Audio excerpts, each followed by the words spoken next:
Austin Rankin with a night to remember in his third Canadian Football League game.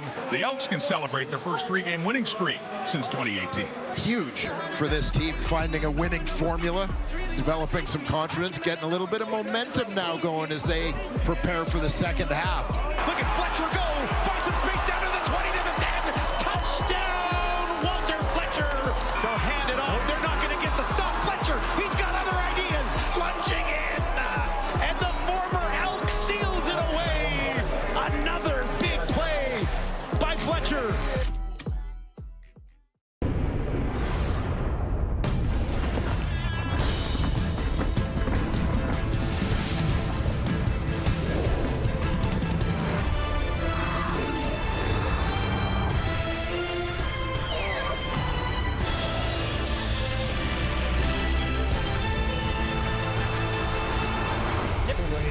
Over DK, I got you. Week 12 wraps up in Montreal as two red-hot teams are set to do battle. Davis Alexander filled in admirably, but Cody Fajardo returns tonight after missing the last 4 games with a hamstring injury. Cody's still leading the CFL in completion percentage. Fresh off his first win of the season, McLeod Bethel Thompson back under center with Trey Ford still nursing an injury. Big test for MBT tonight against the Alouettes D, who have allowed the second fewest points in the league. Hello, Canada. Welcome to Sunday Night Football on TSN. Kate Burness alongside Matt Dunnigan, Enoch Mwamba as we get set for the Elks taking on the Alouettes. And the rich, oh, they get richer because Return of the Mac. I asked if we could play the song. I guess there's some copyright reasons. But Matty D, I mean, to have Austin Mac back in the mix, and now you get Fajardo too. I mean, it's unfair for the Alouettes, is it not? It's kind of, it seems that way. Sure. And it's exciting, though. And to see a receiver of that capacity and that ability put back in the lineup along with Rambo and the rest of the cast, and, you know, to pick up the slack for not having Keon Julian Grant and Sneed and Tyson Philpott. You know, this team just seems to be getting better, even through injury. And it's incredible to watch, you know. And I'm also excited on the flip side, Kate, of getting Kevin Brown back in the backfield for the Elks to go along with Rankin, a young, outstanding running back. So a lot of new blood back in the lineup, Enoch, and I'm loving it. Absolutely. Listen, if you're in Edmonton right now, you talk about Kate, you talk about the rich getting richer. Well, they better motivate you to step your game up to another level. At the end of the day, look, Montreal is bringing back Austin Mack, who's a guy who a year prior had over 1,000 yards, and he was really one of Cody Fajardo's most clutch receivers in second down. So whenever they fall back, guess who Cody's going to look for? It's going to be Austin Mack, alongside Rambo, who's emerging as a guy who's extremely reliable. So this game is going to be extremely explosive. And Cody Fajardo, we have to see also what kind of chemistry he's going to have with those two particular receivers, and how long will it take for him to get comfortable. By the way, the Montreal Alouettes are celebrating the 1974 team tonight. How about those uniforms? Retro. Yeah, those might be the nicest unis I have seen in a few years in the CFL. Expo cap right there. Oh, my God. We need to change that cap. It needs to say. We got kickoff next. Now, Alberta, this is your chance to win big. Thanks to Save on Foods' $1 million touchdown to win. If kickoff is returned for a touchdown, you could win groceries for a year. If 2 kickoffs are returned for touchdowns in this game, you could win $1 million. Let's get you to Marshall Ferguson and Paul LaPolice. Thank you, Kate, and welcome to a beautiful evening here in La Belle Provence, everyone. The rain rolled through earlier on, but nothing can cool off these teams right now. Red hot between both Montreal and Edmonton. Marshall Ferguson, Paul LaPolice, Kenzie Lalonde down at field level for us throughout the evening here. Extremely excited to see the return of not just Cody Fajardo, but Austin Mack as well. To have them come back in the lineup, pretty special, Lapo. It's amazing. Everyone in the CFL world is excited for this dynamic duo. And I'm not just talking about me and you, buddy. They're talking about Cody and Austin Mack. He led almost every receiving category for this football team last year, was crucial in their Grey Cup run. And now also on the other side, injury to Javon Leake. What does that do? It brings Kevin Brown back in the roster. Him and Justin Rankin, you look at what they did last 4 games, 174 yards per game. That's going to be interesting. Jarius Jackson right there really good stuff from him. Marshall, what are you talking about? I mean, I love the idea of having those dynamic duos in the backfield and him leaning on the running game. He says he's feeling more and more comfortable doing that. Well, if they're carrying it, 7 yards at a clip, you might as well keep giving it to him. And Jason Moss right here, 4-1 at home, the only loss against the Toronto Argonauts earlier on this season. But Montreal, mathematically, as we sit here, almost clinching a playoff spot already, as those perfect uniforms that Kate Burness was talking about off the top, the 1974 tribute uniforms on display here, as Edmonton is ready to receive the kick from Jose Maltos, who will get things underway to wrap up another sensational week in the Canadian Football League. Thanks for being with us, everybody, as it'll be brought back by Dylan Mitchell to the 30-yard line, and he will be wrapped up and pulled down just shy of the 40-yard line as McLeod Bethel Thompson out onto the field here with Trey Ford still down with injury. Last 2 games for him, and then the biggest thing for him is not turning the ball over, Marshall. He had to fill in when Trey Ford went down, led them to their past 2 wins. Talking to him this week, he's got a simpler game plan because of how many different pictures they're going to see from this Montreal defense. He wants to get ball out of his hand quickly and strike this zone defense when they try to run some pressures, Marshall. McLeod always intense, but pre-game here, he knows the challenge of this very talented and well-coached Montreal defense tonight. He was locked in before kickoff, but now it's for real. They go hard count right off the top, handed off. Kevin Brown back in the lineup, big collision, and out near the 45-yard line as we take a look at the rest of the Edmonton starting offense.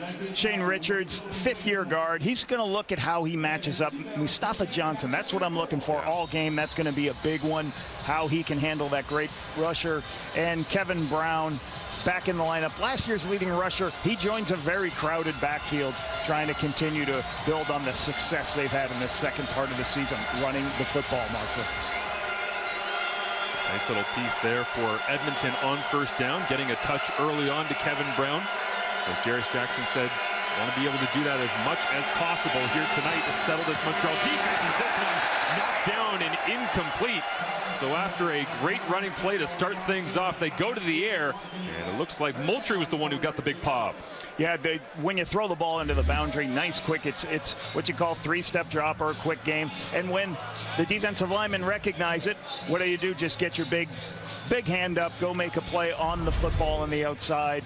Right, so that's what you're always trying to do. If the quarterback's going to throw quickly, can I throw my hand up, make a play on the ball before if I can't get home with a pass rush, Marshall? Congratulations goes to Antonio Moultrie on the Montreal sideline as they get 2 and out after a pretty good return, good starting field position, which has been crucial for Edmonton in this 3-game heater that they are on right now. Is this one with James Letcher Jr. backpedaling inside of his 5-yard line.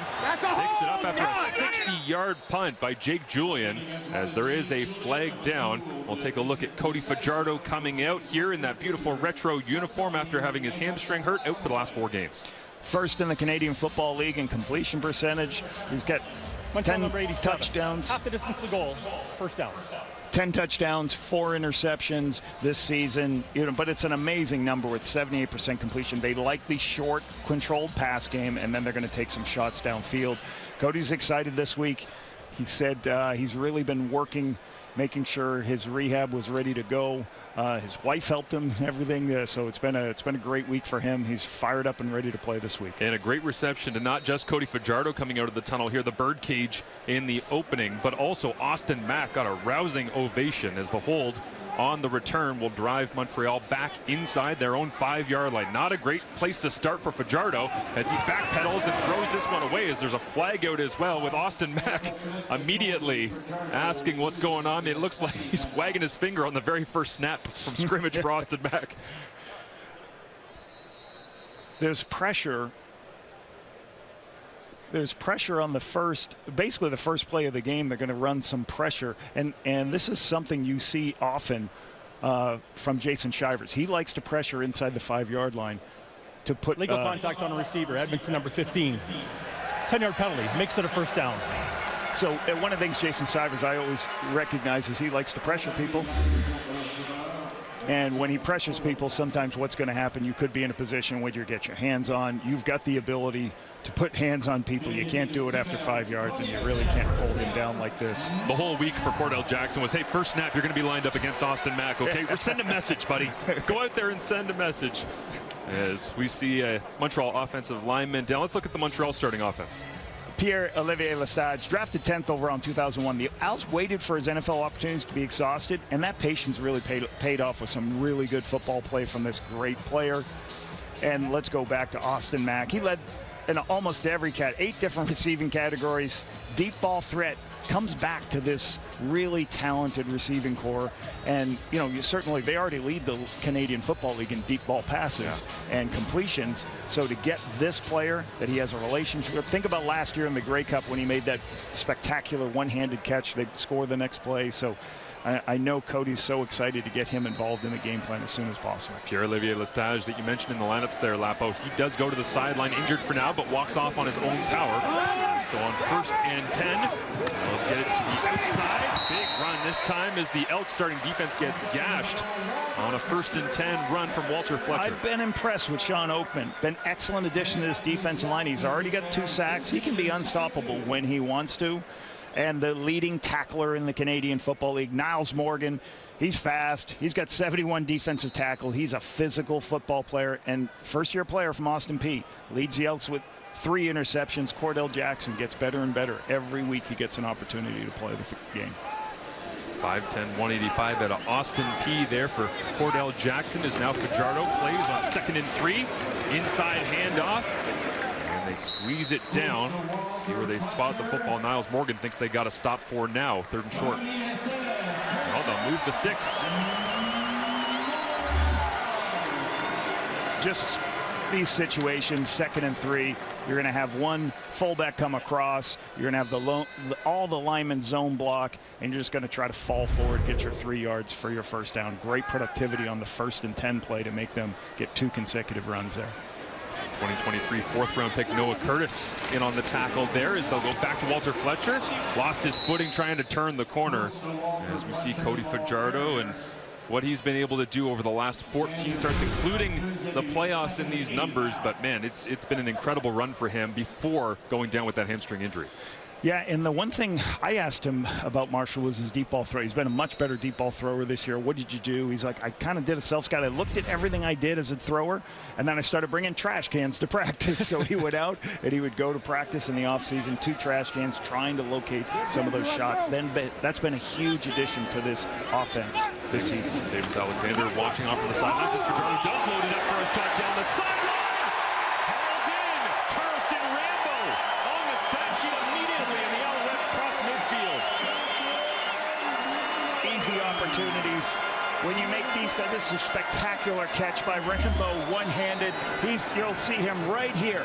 What does Cody recognize? Press man coverage. Rambo outside releases and just runs by with speed and makes the catch by Gray. That is a spectacular location by the quarterback to give him the opportunity and get them moving up all the way and flip the field. 38 yards, but only needed one hand to bring it down. What a catch by Charleston Rambo. Now they go with a little swing as Walter Fletcher gets brought down. But let's go back and look at this catch because I didn't realize in the moment. I thought they were hand fighting. Well, apparently all you need is the lefty here if you're Charleston Rambo. Yeah, you know, certainly you have to have great hand-eye coordination here. Great, starts to grab a little bit, but the location is what does it, and he just traps it on his shoulder and makes that. That's an amazing, basically hand-eye coordination with a great location by Cody right there. Impressed Kenzie Lalonde down on the sidelines there too. Caught that in the background. Kenzie liked it. It's a big catch for Charleston Rambo here early on. Fajardo takes a drop on 2nd and 9. Looks to throw. Crossing route. And it's caught. Flag comes up at the end of the play. And that'll be Nate Bahar bringing back one of the old classic celebrations from his time in Ottawa.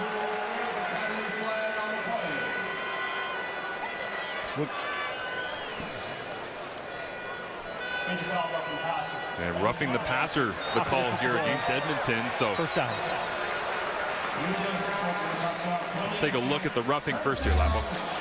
Yeah, Curtis coming off the edge here as he's coming to show pressure. The ball's clearly out. You gotta, like, if you can at least hold him up, and then to receiver, you can see over here.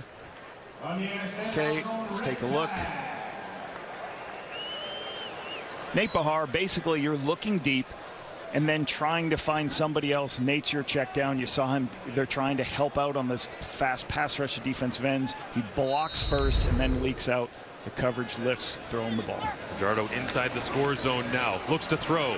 Finds Walter Fletcher. Tries to make a move in the open field. What a tackle that time. Flying in Kai Gray. Not letting Fletcher get loose at all.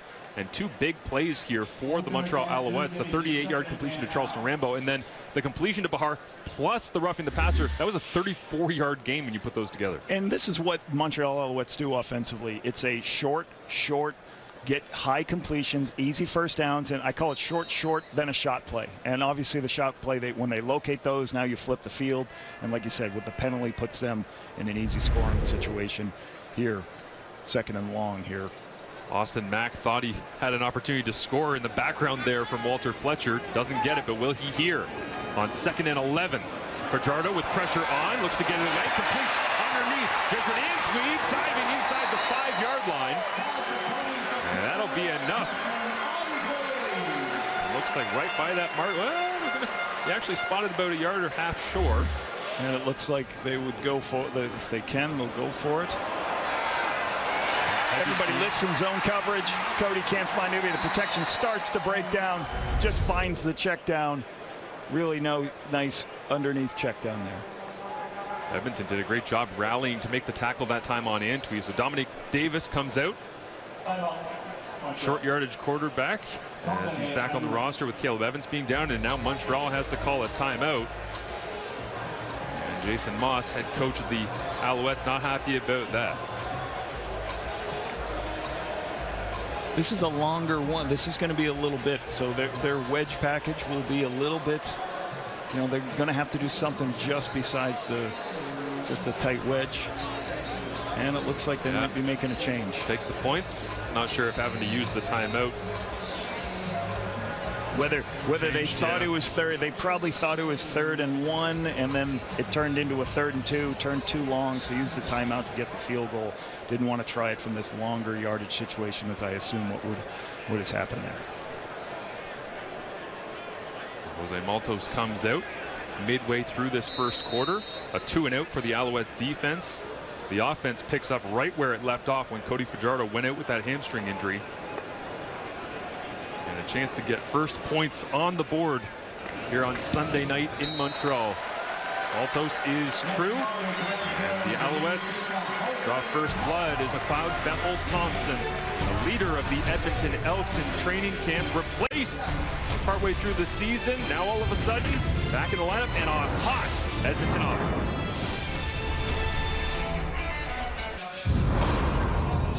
Back to Montreal as we see McLeod Bethel-Thompson hard at work against the Hamilton Tiger. Is this just because he used to be a double blue guy? What was this, Lapo? He got hot all of a sudden, came back into the lineup, and looked really, really smooth against the Ticats defense. Yeah, 2 weeks in a row for him. The biggest thing he's talking to him this week, I did not turn the ball over either game, holding on to the football, making good decisions with it. But he's looking this week to attack this defense. Inside run, nothing really happening there up front as that defense continues to do a great job against the running game. Let's look at the starters. Tied for the league in sacks with 5 of them. Mustafa Johnson, he's going to try to stop this potent run defense with his size and strength. Tyrese Beverett, first in the CFL in defensive plays. You're going to see him at least 3 different positions on this defense tonight, and that's what McLeod's looking for too. And Deontay Ruffin moves from the field halfback to the boundary as Bryce Cosby moves from the Sam linebacker, strong side linebacker, to the field halfback in the back end. You said 3 for Tyrese Beverett? Yeah, he'll play free safety, he'll play will, he'll play halfback, he'll play free. He might have drove the bus today to get here. I think he's going to play about 6 or 7 at some point here tonight. We'll keep an eye on it for you as McLeod Bethel-Thompson into a hole shot. Big throw into coverage and hauled in as Tevin Jones making plays that slot back for the Elks. They love him in this role. This is what McLeod Bethel Thompson's strength is. You're going to see a seam right here, and there's going to be space before that corner can fall inside. He recognizes it. He throws it immediately. He throws it with anticipation. That's one of the things McLeod is so strong at. This is a zone football team he's facing, but he can throw into anticipate windows. 25-yard gain goes right back to the well here as Jones will make another grab, but you're right. I mean, the idea of being able to let that football go in between 4 or 5 defenders and doing it so early with the right precision, it's why it makes you wonder why McLeod, when he was in the lineup at the start of the year, doesn't throw for 400 a game every time. Well, you just saw it on the previous play, the catch to Devon Jones. There is softness on that side of the field. He recognizes it immediately. He changes his drop, throws the quick pitch. So he's got a strong arm, but his ability to see pictures before the ball is snapped is what makes him great. A lot of the heavy sets here tonight, moving offensive linemen around in the backfield as well without a fullback in the lineup as they go to KB, and Brown is churning the legs and refusing to be tackled all the way down near the 10-yard line, as they've got something going with this Elks running game over the last 3 games, and now here once again in Montreal. This is what you call an outside zone play. You see all the linemen running and working for width. You're trying to get people to move out of their gaps, create space, and then extend those gaps. And you see Kevin Brown there is able to create a big first down. And this is like you talked about. Jerry said, I am not running the football enough on 1st and 10. I give up on it too much. I don't want to be in 2nd and long, but I have to force myself the last 4 weeks to make sure I run the ball. Very honest from Jarius during our discussion with him about that this week as Kevin Brown gets the football once again down near the 5-yard line. That offensive line is churning it. You had the point was, hey, well, it's pretty easy when you're getting 7 yards a carry. Well, and look at what they've been doing over the last 4 games. It's pretty easy to keep running the football, but that is the problem. You don't want to be in 2nd and long. It's hard to pass on. I've been there before as a play caller, so sometimes you're like, ugh. But you have to be committed, and certainly the success they've had the last 4 games has allowed him to keep calling runs, and it's been what's worked for them. Justin Rankin's been outstanding young find for them. 2nd and 5 from the Montreal 6. Bethel Thompson, pressure on, looks to throw, quick game, touchdown. Back where it all began, Gino Lewis in the end zone in green and gold. Great throw, pressure off inside. They had a run-pass option here. Really pretty picture here. So they're gonna pressure, try to stop the run. When they do that, they're gonna give up and put themselves in one-on-one situations. McLeod once again recognizes it, throws it inside to Gino Lewis as Gino makes that inside move on Ruffin. Let's go, Gino. They run the ball a couple times back-to-back, couple of 25-yard gains. Back-to-back plays, get deep in the score zone and go back to Gino Lewis. Quick little slant on the inside, beating Deontay Ruffin. 6 plays, 70 yards in just over 3.5 minutes. And McLeod Bethel Thompson here in Montreal, find an 8-7 in an end zone that he knows oh so well. Push it high, Gino.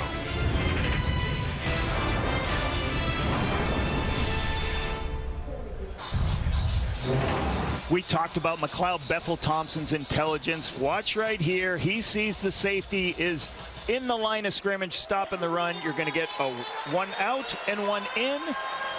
What does he do? He just quick play action fake. Knows he's got 0 coverage, which is 0 help for the defensive backs. It's an easy throw and catch on Ruffin to Eugene Lewis, one of his favorite targets this season. So really good. That's a really good response on that drive after the touchdown drive, or after the plays by the field goal by the Montreal Alouettes. Back in the nest, man. Lewis Island. Y'all know what's going on. Lewis Island here back in the nest. Gino says, I didn't know there was a Lewis Island. Yeah, I don't think Deontay Ruffin wants to be back on. I'm sure we'll see it soon. As Sean Thomas Erlington, former Hamilton Tiger Cat, returns this one for Montreal as a 20-yard return. And Cody Fajardo back in the lineup here, making his way as number 7 in control at the helm, and happy to be back, helmet on, in the birdcage.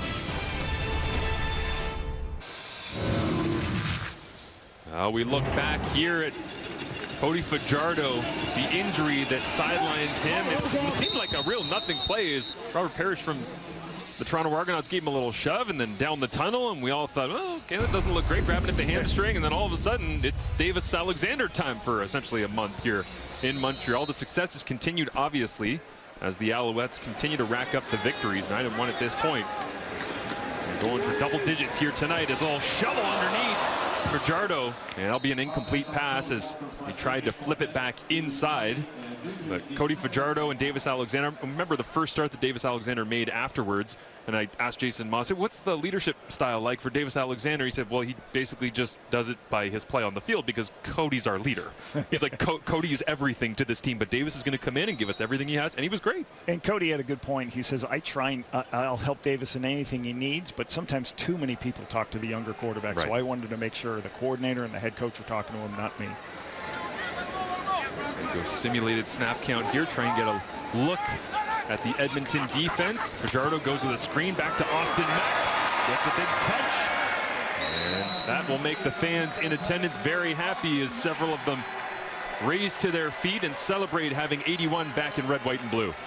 The Alouettes run more screen passes than probably any team in the CFL. It's a middle screen where you release the lineman downfield, you give the ball to your great player in space, try to get the yardage. Just 2nd and 10 is what hurt them, or else this is a pretty good game. Just leaves them 3rd and 3, forcing the punt.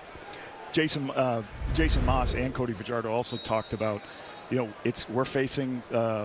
to face a defense that knows Cody pretty well. With Jason Shivers having time with him, Saskatchewan, there was going to be a lot of zone coverage, they felt, because some of the things Jason Shivers has done to Cody in his experience.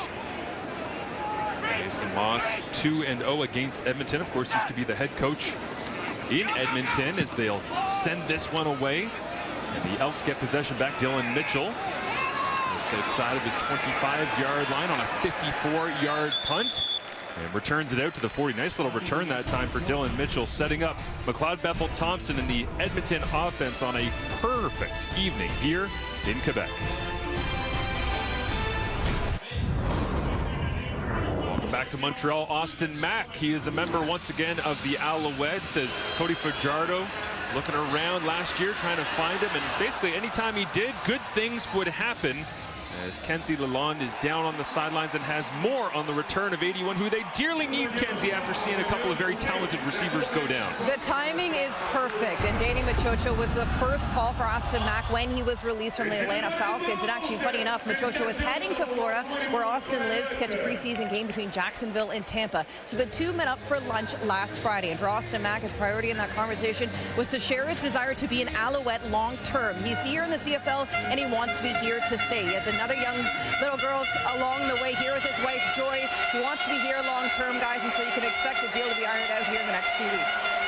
Great news for CFL fans coast to coast. You might not like him when he makes a big play against you, but love seeing players like Austin Mack committing to the CFL and being here for a while as he's gone through the ringer in his NFL experience. And Edmonton with a little run inside to Rankin. Dylan Wynn there to get the stop. Yeah, one thing about Austin Mack, we'll go talk about that, is like at the beginning of the year, you didn't know who was going to be the explosive receiver.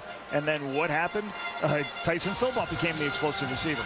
He gets an injury. What else? Charleston Rambo stepped up. But they do have Ken, Julian Grant, Tyler Snead, and Tyson all in the 6-game injured. So bringing him back at this point is a great opportunity for them to get that deep ball player they had last season.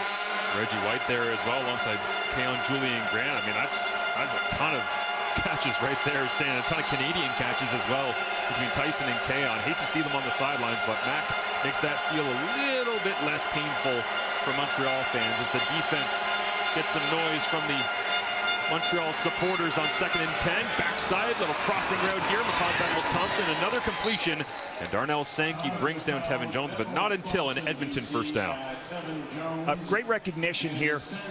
Montreal loves to pressure and stand everybody at the line of scrimmage. I'm going to show you this real quick. 1, 2, 3. You got all these guys standing up at the line of scrimmage. When the ball snapped, they all drop out. They give the illusion of blitz, and then they drop out. Everyone's covered deep.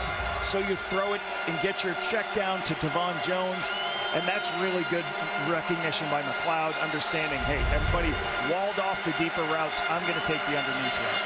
Heavy package back in here. Jacob Zod is an extra offensive lineman playing in that fullback as they'll plunge their way forward with an inside run. And interesting, Jarius Jackson is kind of going to this a little bit more than maybe we expected him to, which is mix and match these personnel packages and really lean on having a little bit extra meat up front. Well, they had an injury to both their fullbacks a couple weeks ago off the roster. They don't even have a fullback on their roster. They're doing it with Hunter Stewart and Jacob Zod, or technically, when they want to put extra bodies at the line of scrimmage and run, that's who they're going to use. Give them 4 yards, put them in a 2nd and 7 situation here. So far, offensive play calling 5 passes, 6 rushes for the Elks. McLeod, pressure on his 6th pass. And looks over the middle. It is complete. Dylan Mitchell, and flags come out at the end of the play, well after the play. And a big pile of Montreal and Edmonton linemen. McLeod Bethel Thompson up onto his feet, and I'm guessing this one's going against the Owls. Could be another roughing. Major foul, roughing the passer, Montreal number 91. 15-yard penalty, automatic first down. Isaac Adeyemi Berglund. Adeyemi Berglund on it. They're trying to pressure here, and they do what I'll play it right here. So you're going to see what's called a twist, where he comes behind another defensive lineman. As he twists, he goes in, he thinks he has a free shot, but he leads with his head, and that's a blow to the head. You cannot strike any blow. Can't hit a quarterback or any player in the Canadian Football League in the head. I'll get you every time for that. 13-yard gain to Dylan Mitchell, 15-yard penalty, so 28 yards total. And now I'll go with another quick game throw, really getting the ball out of the quarterback's hand nicely here for the Edmonton offense as Hergy Mayala hauls this one in. And talking to McLeod, he talked a lot about, hey, I know when they're going to pressure. I got to think I've got a good beat on when they're going to bring pressure, when they're going to disguise it. I just have to have my eyes right to know when they do give me these open seams. Can I hit these open seams? Can I get it? And he does a great job of anticipation of his throws, which is as good as anybody in the league right now. Anticipation throws, Marshall, as you know as a quarterback, is throwing when the defense is most out of position. Throwing it early. Don't wait for the guys to get into the windows. Well, Thorpe trying to dial up some run defense here against Edmonton, and on the final play of the first quarter, he will do just that. Is a little scuffle between Dylan Wynn and Mark Cordy, looks like there at the end of the quarter, but Wynn getting into it. As usual, it is intense in the trenches here tonight between two really, really talented and hot teams in control of their calls all season long, but never more than over the last month. We got a good one here in Montreal. Second quarter coming up. The numbers after 1 quarter of play here in Montreal, back and forth, and hey, 74 passing, 1974 jerseys. We got 74 passing yards for a bunch. It's meant to be here, Lapo, but it's a great matchup between these two teams stylistically, and increasingly what we're seeing is Edmonton leaning on that running game, and now it's going to get real tough in the trenches.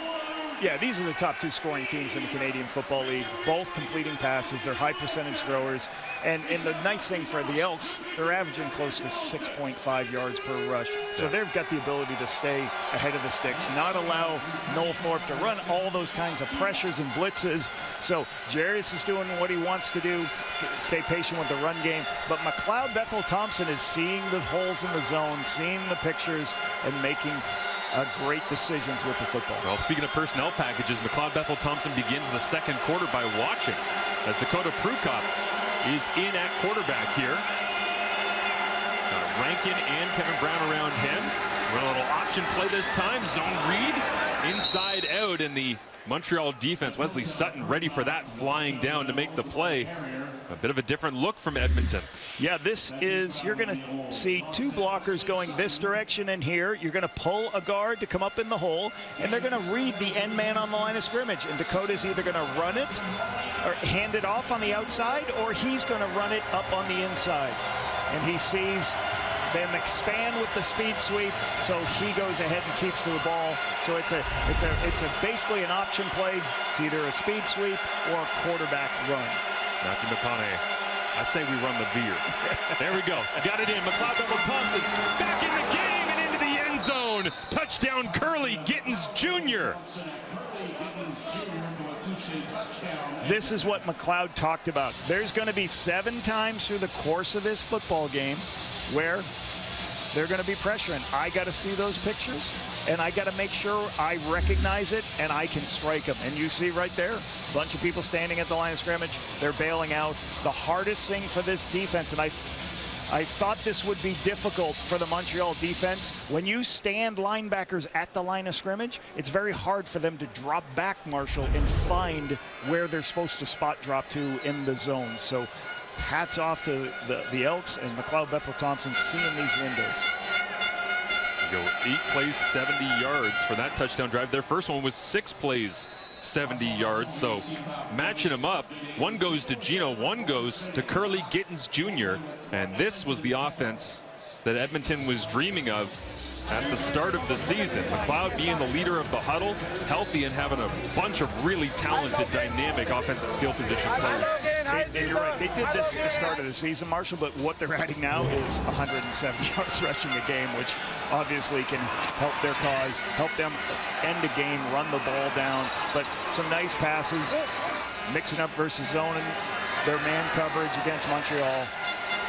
And then, once again, recognizing the team is going to be pressuring and dropping out, give the illusion and blitz and go. And he is down, Marshall. Down.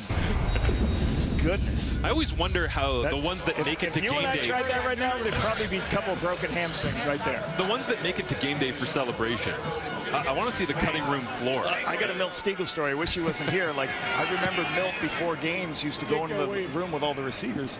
But I used to say, this is amazing. See the return down the right sideline here.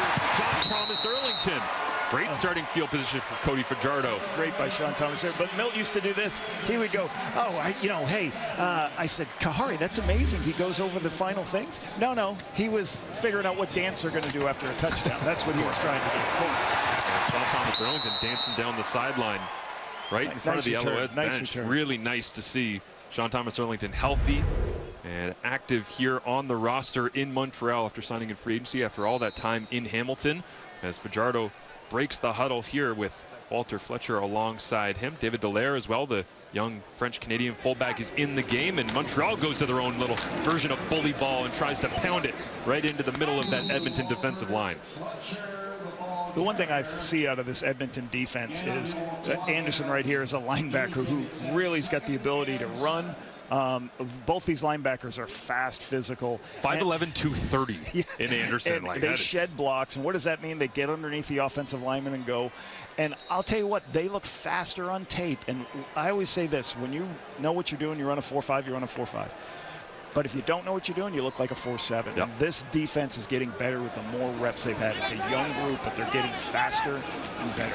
Shivers dials it up on 2nd and 7. Some pressure on Fajardo, rolling the same way that he hurt his hamstring, and now throws it away and gets tackled into the Montreal bench as it's incomplete. 3rd and 7, and Fajardo will stay right there on the Montreal sideline. And Ed Brown, a second-year player from Virginia, second in the team in sacks. You see him chasing down Cody Fajardo as Cody's trying to scramble. But the speed of these two ends is very impressive when you watch them, see him chasing this down as Cody tries to throw it away.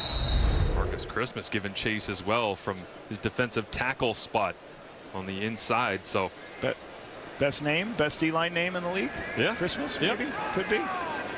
Is there a Halloween on this? Easter?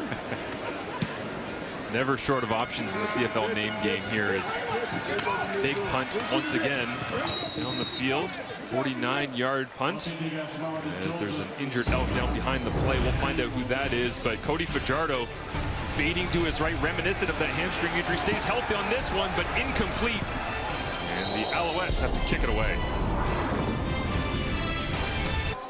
Don't miss the return of the global phenomenon critics call thrilling and endlessly captivating. HBO's House of the Dragon. The new season is streaming now only on Crave.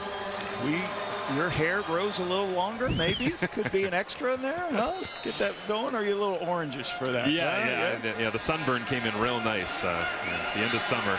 No options on that one, non-negotiable.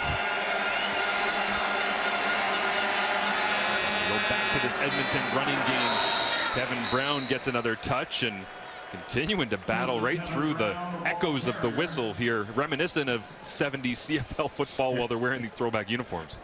Titus Wall, it's interesting. Titus Wall, veteran from Calgary, getting opportunities as they move him closer to the line of scrimmage to get some plays. Talented secondary, Dequoy. I love watching these guys play. An interesting thing here is they've got the ability to pressure if you want to. They can drop back in zone. They can play man. They do a lot of things very well. Playbook wide open for Noel Thorpe after the frustration on that last touchdown drive. Curly Gittens Jr. This one goes to Dylan Mitchell. It spins around. Nice little drop step that time to go and get the yardage required for another Edmonton first down. When everybody plays zone and they want to keep you from throwing inside, they give you the option outside. McLeod sees this quickly and goes, I'm just going to take the throw outside on the perimeter to get it to Mitchell so I can get north-south for the first down. It's great that they only needed 6 or 7 yards. Back to Jerry is continuing to run the football on first and 10. If it feels like McLeod Bethel Thompson's hot, you're right. 8 straight completions. That one goes for 13 yards. 4 receivers. Options to his left. This one won't find any of them. A little confusion, and Curly Gittens Jr. says, my bad. And through the course of the game, especially watching Noel Thorpe, after too many first downs, right there, he brought some pressure. He brought a linebacker and a defensive back off the backside edge, just trying to do a change-up so he doesn't show the same look.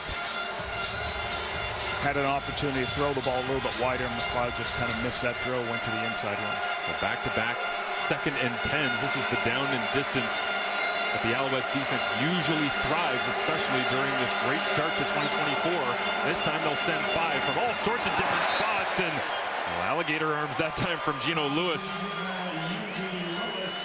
The ability, as we talk about, different guys play different spots. Marc-Antoine Dequoy, you will see him run down the line of scrimmage. But when you play defense like this, you see Dante Ruffin is low and inside. He knows that pressure, that they're going to bring some pressure, that I can play a little bit farther inside. You can see McLeod, what he's saying, he's like, don't stop. You got to run right through that. I'll put the ball in your hands, but I know he's inside position. I'll try to throw you on the inside shoulder. The problem is with McLeod's arm strength, it might throw it right through you if he runs the opposite direction.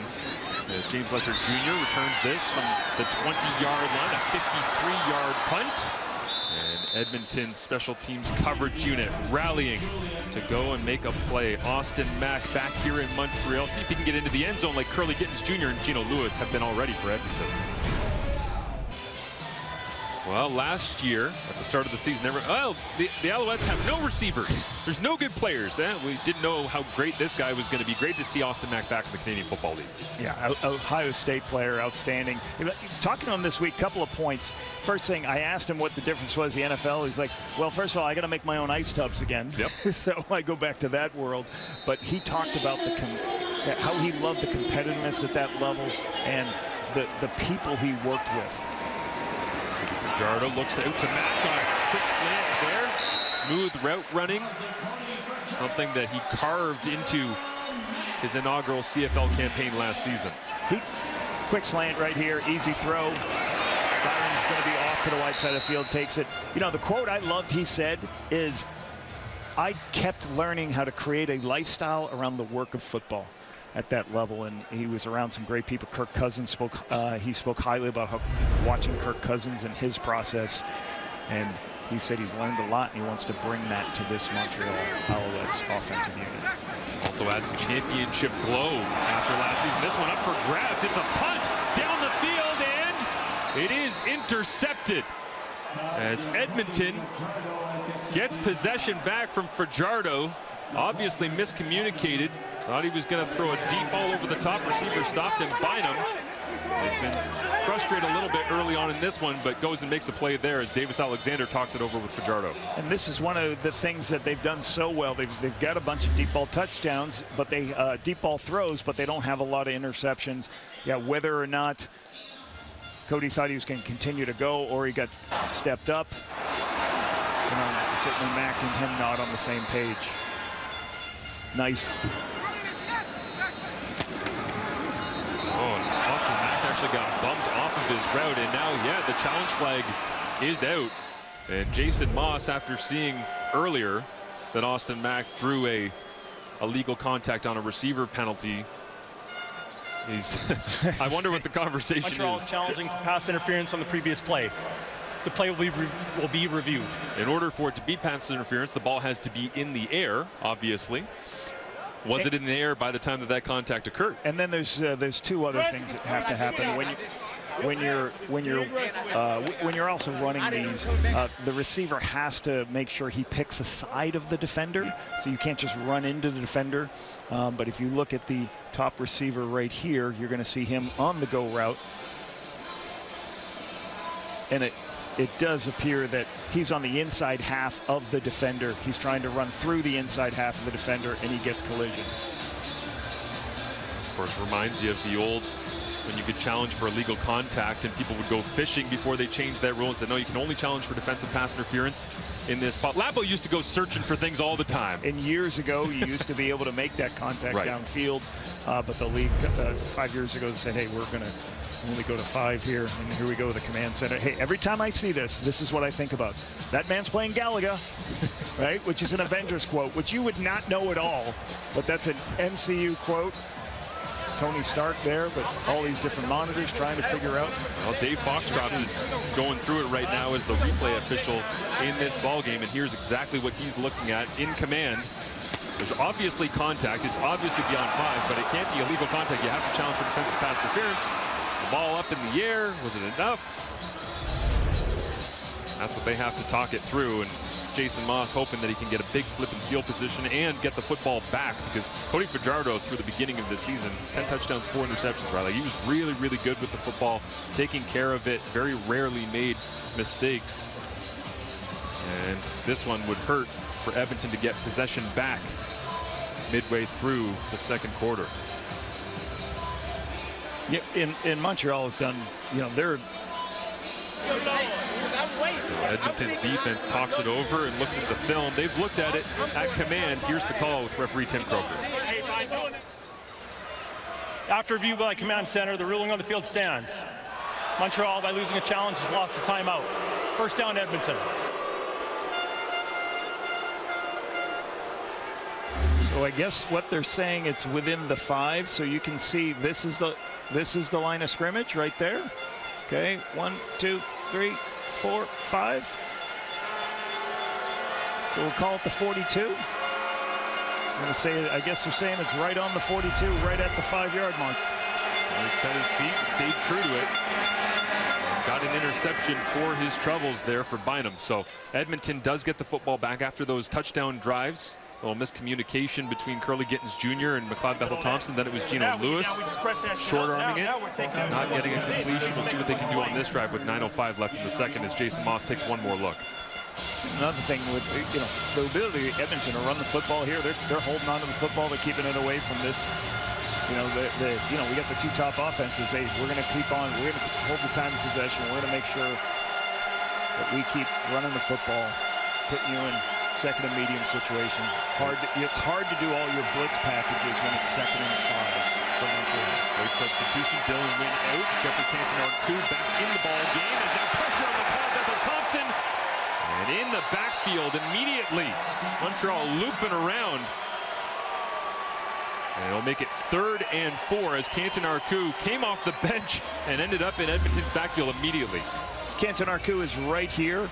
All right, and when they do a ton of these what are called 3-man fronts, and then they add an athletic linebacker in Canton-Arcou and allow him to go ahead and rush the quarterback. The guard get caught up helping the center, and that's a free run for him, and he's an athletic football player, Arcou. Really good. They utilize him very well in this defense in a number of ways. Mentioned earlier, Anderson playing linebacker out of Tulane, 5'11", 230. How about Jeffrey Canton-Arcou, 6'4", 240. Amazing. That is just a brick wall of a man at linebacker in his rookie season. As Jake Julian sends this one away. James Letcher Jr. trying to get to the outside on a 54-yard punt. Edmonton strings it out and tackles him at the Montreal 38-yard line. Canton-Arcou making plays here in his rookie CFL season, all over it. for the first rounder, 9th overall this past May.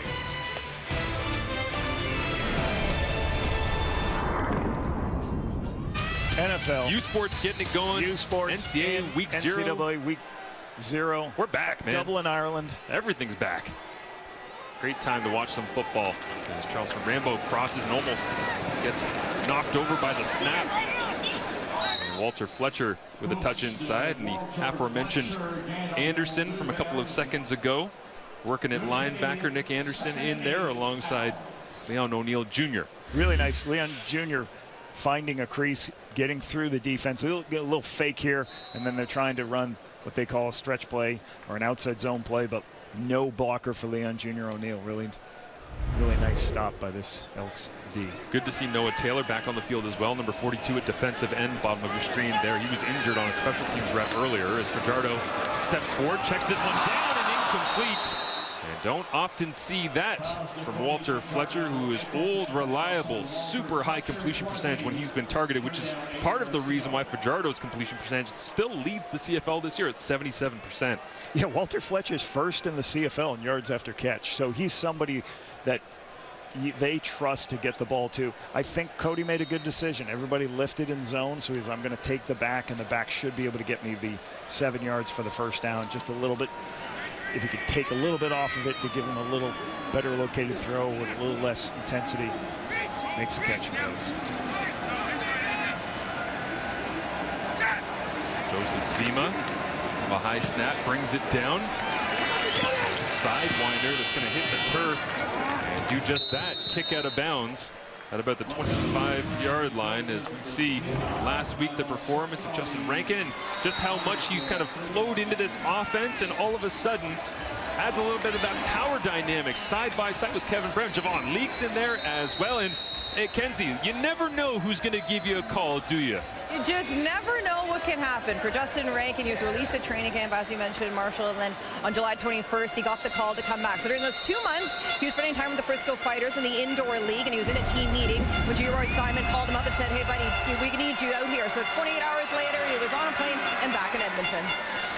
Yeah, incredible, sitting in a meeting of a different team, different league, and your phone lights up, and you go, actually, guys, I got to step out for a second. I got to take this. When you watch him play, he reminds me of the high school running back who's a backup on the team.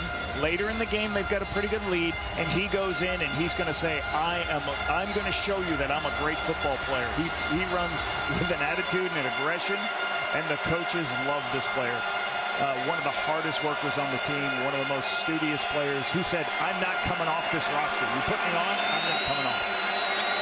Michael Thompson, some confusion on first down. He'll look to throw here on second. And once again, it's Canton Arku flying into the backfield on back-to-back possessions. And the Alouettes, once again, have cashed in with first-round draft picks like they did with Marc-Antoine Dequoy, and on and on and on. They have made the most of their first-rounders. 5-man pressure, and what does that mean? They're going to bring people in spots, but they take both linebackers. Arku's going to start this way and then come back.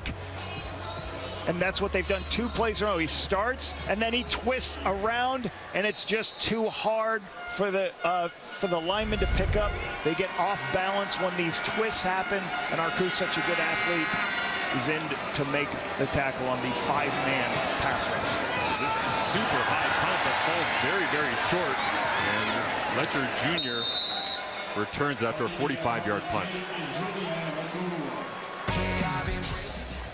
I want to make one more point about Rankin if we can. Like, talking to Marcus Howell, he talked about Rankin and his ability. He's like, when we go to the airport, he's in his playbook, he's studying it. He's the guy where other guys are getting McDonald's, doing other things. Like, they love him, and they expect him to be there for a long time.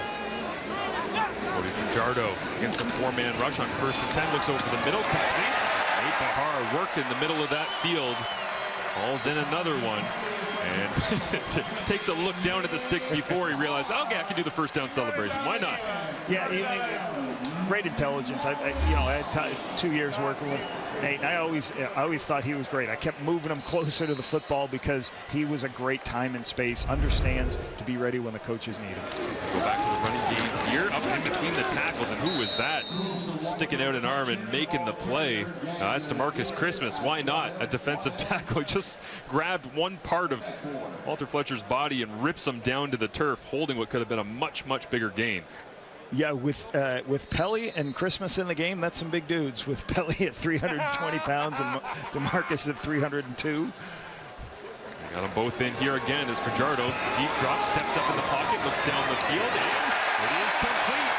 Nate Bahar makes another. Said he was just playing game out of retirement essentially to have some fun when I talked to him a couple of weeks ago. Well, this looks pretty fun. He likes this offense. As Cody scrambles, Nate sees it, jumps inside. Great move by Cody to get across. Nate jumps in, get north-south. Great play by Cody. Just recognizing time to move, use my legs. Zones usually break down when quarterbacks use their legs. Another great play by Nate. Been a very sure-handed receiver for him. Tighten things down here inside the box. Fake the run for Fajardo. Lots of time to operate. Defender with his back turned, and now Cody is wrapped up down at the 20-yard line. As Nick Anderson was the one right there that had his back turned to him, trying to chase the running back out to the flat until the Edmonton bench started screaming to turn around. Yeah, Nick Anderson, yeah, it was a very good play fake by Cody. And again, part of what they want to do is they always want, once they get a first down, they're going to do something short. Do a lot of short crossing routes and stuff like that.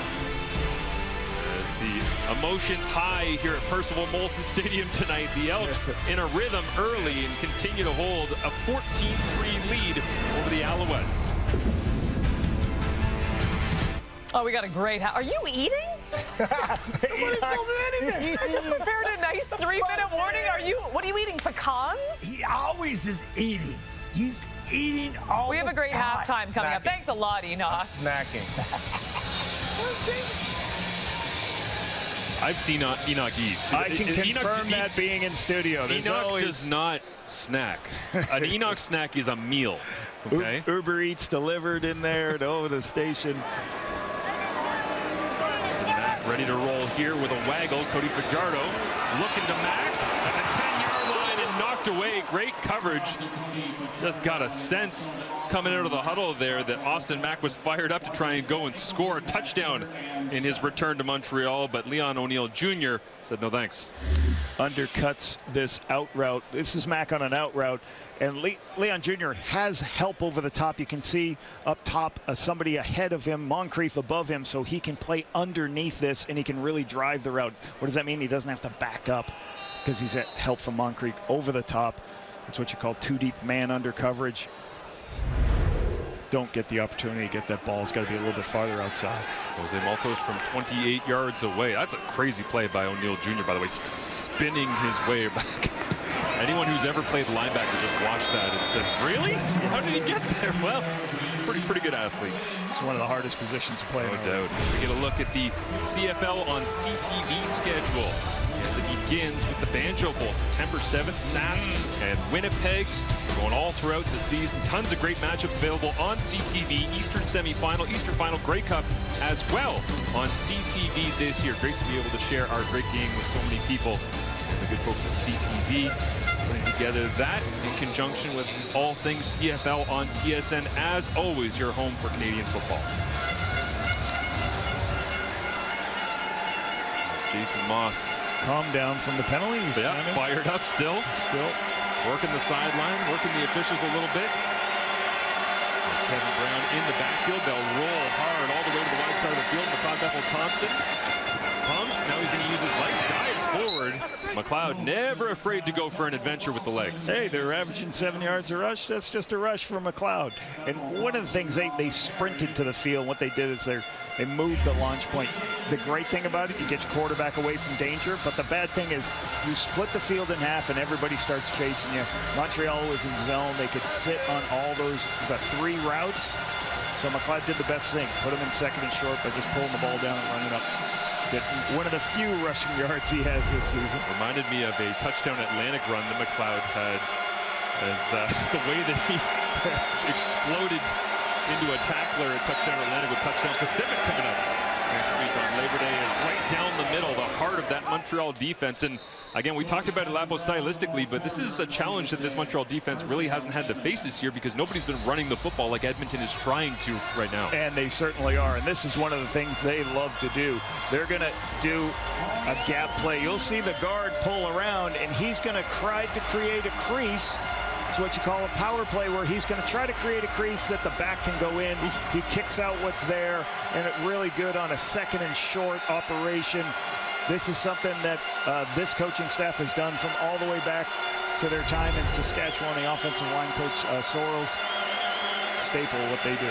Dane Richards that time with the power block, and now they spring Kevin Brown for a huge run down to the 31-yard line. Well, actually spawning back around the 34 as initial contact, but Noel Thorpe looking for answers. It's right between the tackles. Once again, they're going to run an outside zone play, and then you're going to see them cut the ball back because they're stretching the defense. As they're running, there's the crease you need. Call it one-cut football. The running back takes 3 steps. What do? I'm going to put my foot in the ground and get north-south as we separate this fast defense from Montreal. The one thing, they play a lot of smaller guys this front for the Montreal Alouettes, and that's why you're seeing a lot of bigger guys playing for the Elks. 24-yard gain for number 4, Kevin Brown. Now they'll go back to the air. Gino Lewis shakes off a tackler. And Marc-Antoine Dequoy, man, if he didn't bring him down, that looked like it might have been Gino's second touchdown of the ball game. So you can see the chess match right now. After a couple big first downs, what happens? Noel Thorpe, I'm going to pressure you. We're going to send a blitz. What happens? McLeod recognizes that immediately and has a one-on-one situation with Gino Lewis to put them into the score zone. See them starting to pressure. Now you get the throws on the outside and puts the Elks in the red zone. I mentioned Marc-Antoine Dequoy as a first-round pick. That was my fault. He was a second-round. How is he a second-round pick? I don't know. He's an incredible football player. He's the free safety of the Alouettes in the Montreal Caravan program. Stares down McLeod Bethel Thompson on 1st and 10. He'll hand it off. Kevin Brown knifing his way through the Alouettes defense once again inside the 10-yard line. So once again, what they're trying to do is what they've been doing for weeks in a row. They're going to send 2 people down. They're going to pull 2 people to the point of attack, and this is what's called a counter play, and the back finds the crease on these counter plays. One kicks out, one goes around the horn, and you just create extra gaps. Really good run here, and I'll tell you, this is a 9.5 yards per carry for Kevin Brown right now. It's a pretty amazing stat for him. They got to keep doing it. I'm glad you're drawing this up to explain to people at home because it's not the most complicated thing. However, it's teaching tape. Edmonton's offensive line are dominating the line of scrimmage right now. Sealing and kicking and double teaming and everything else. And a blitz look once again from Montreal because they say, we're not going to allow you to do that. We're going to walk everybody up at the line of scrimmage. You want to try to run the football, you either better have a route pass attached or we're going to stop you for a tackle for a loss like happened. Titus Wall tracking it down from the backside that time as you see the uniform of Kevin Brown. That is a man who's getting some touches here tonight, but a real interesting dynamic with 58 seconds remaining in this first half. 14-6. Only majors on the board for Edmonton, and now 2nd and goal from the 6. And the Edmonton Elks are the #1 team in the Canadian Football League in red zone offense. They've got touchdowns on 79% of their drives. The best by far in the Canadian Football League, and they've had the most trips in the red zone. Let's see where McLeod goes with the rock. Hard count. Rolls to his right. Looks inside. Nobody home. McLeod's going to try to use his legs. Dives towards the end zone. And will come up just shy. But it'll be 3rd and goal. McLeod is yelling at himself. McLeod, you're not going to be faster than you are. Like, don't yell at yourself. Don't get mad. Don't have a recruiting meeting right now. I like what he does. He can't find anybody open in the zone pressure. He starts to move around, scramble, can't find anybody. You know, if they get possibly 1 more yard, what are they doing? You know, it gives them an opportunity to still take a shot. So this is a great run by him to give them the opportunity. Hey, this is a 3rd and 1.5. Are we gonna take this shot for the end zone or a 3rd and 2? Fully extended there. He was committed, but Isaac Adeyemi-Berglund chased him down from the backside. Speaking of first-round picks, 3rd overall by the Calgary Stampeders back in 2020 as an injured Edmonton Elk makes his way off on the sideline here. That's the reason for the delay, and Dakota Prukop with the short yardage package gets set to come out. So a little bit of an awkward exchange between second down and third down, but it gave Edmonton more time to talk about it. Are we kicking a field goal? Are we going to go for it? But I think the upstairs are telling it's maybe a little bit more than a yard. Let's go. We're on the road. Let's get this opportunity to go get him. Here's Joel DeBlanco, first overall pick in the game. Wearing number 50 right there, alongside Marcus Christmas and the rest of the protection unit. But you never know with Dakota Prukop being the holder. Yep. And here we go. Yep. Get ready. Hard count. Is he trying to draw or will it be live? So you go up to the line of scrimmage. When you have Dakota Prukop as your holder, what it gives you somebody who can run up to the line of scrimmage and then either go for a QB sneak. You do a hard count. You get underneath the center. Hard count means you use your voice and try to get them. Violation. Really good execution by the defense of the Elks. Number 7. See, I don't like that they call that on the quarterback when he's not allowed to snap the ball. That doesn't need to go on Dakota's resume that he drew a time count violation.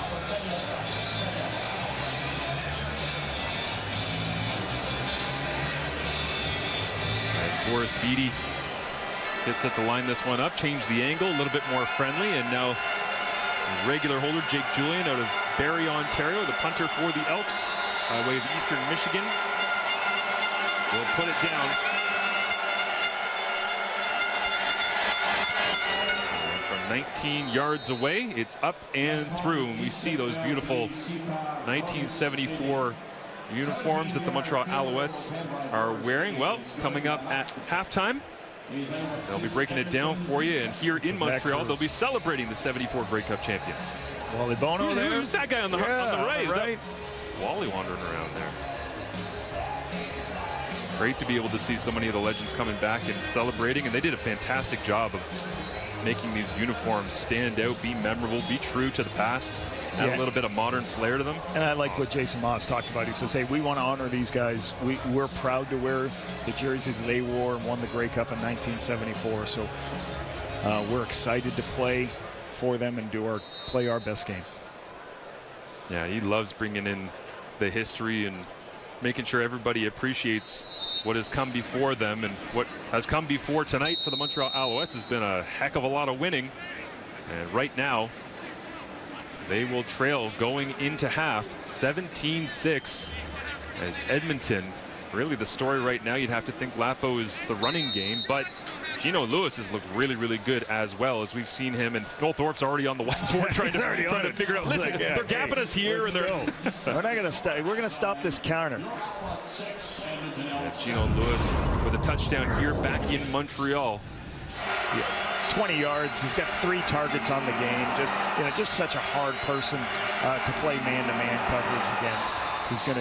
He's always going to be able to move inside, make his moves. Just an outstanding player that they can utilize, especially when they're running the ball so well to play action pass. Let's go down to Kenzie Lalonde, who's with Gino Lewis. Well, Gino, you opened up this game with a touchdown. Your first since returning back here to Montreal. How special was that for you? It's a blessing, man. I just thank my Lord Jesus Christ, for the opportunity. I appreciate this stadium. I appreciate these fans, and I'm glad to get the first catch here. It was a touchdown. The Alouettes defense has been so good at disguising their formations. You guys have been able to break through and find these holes. What are you liking about your offense? Yeah, listen, we're a confident group. A lot of people don't think we're supposed to be here, but we believe in it, and we know we're supposed to be here. So, this is the big test everybody's saying right now. Right now, we up 17-6, and we got to keep this going in the second half. Said it was special to get that touchdown. Would it be extra special to get the win? That's the main goal. That's the number one goal is to get the win, and that'll take everything over the top. Appreciate it. Thank you, merci. Kate, over to you.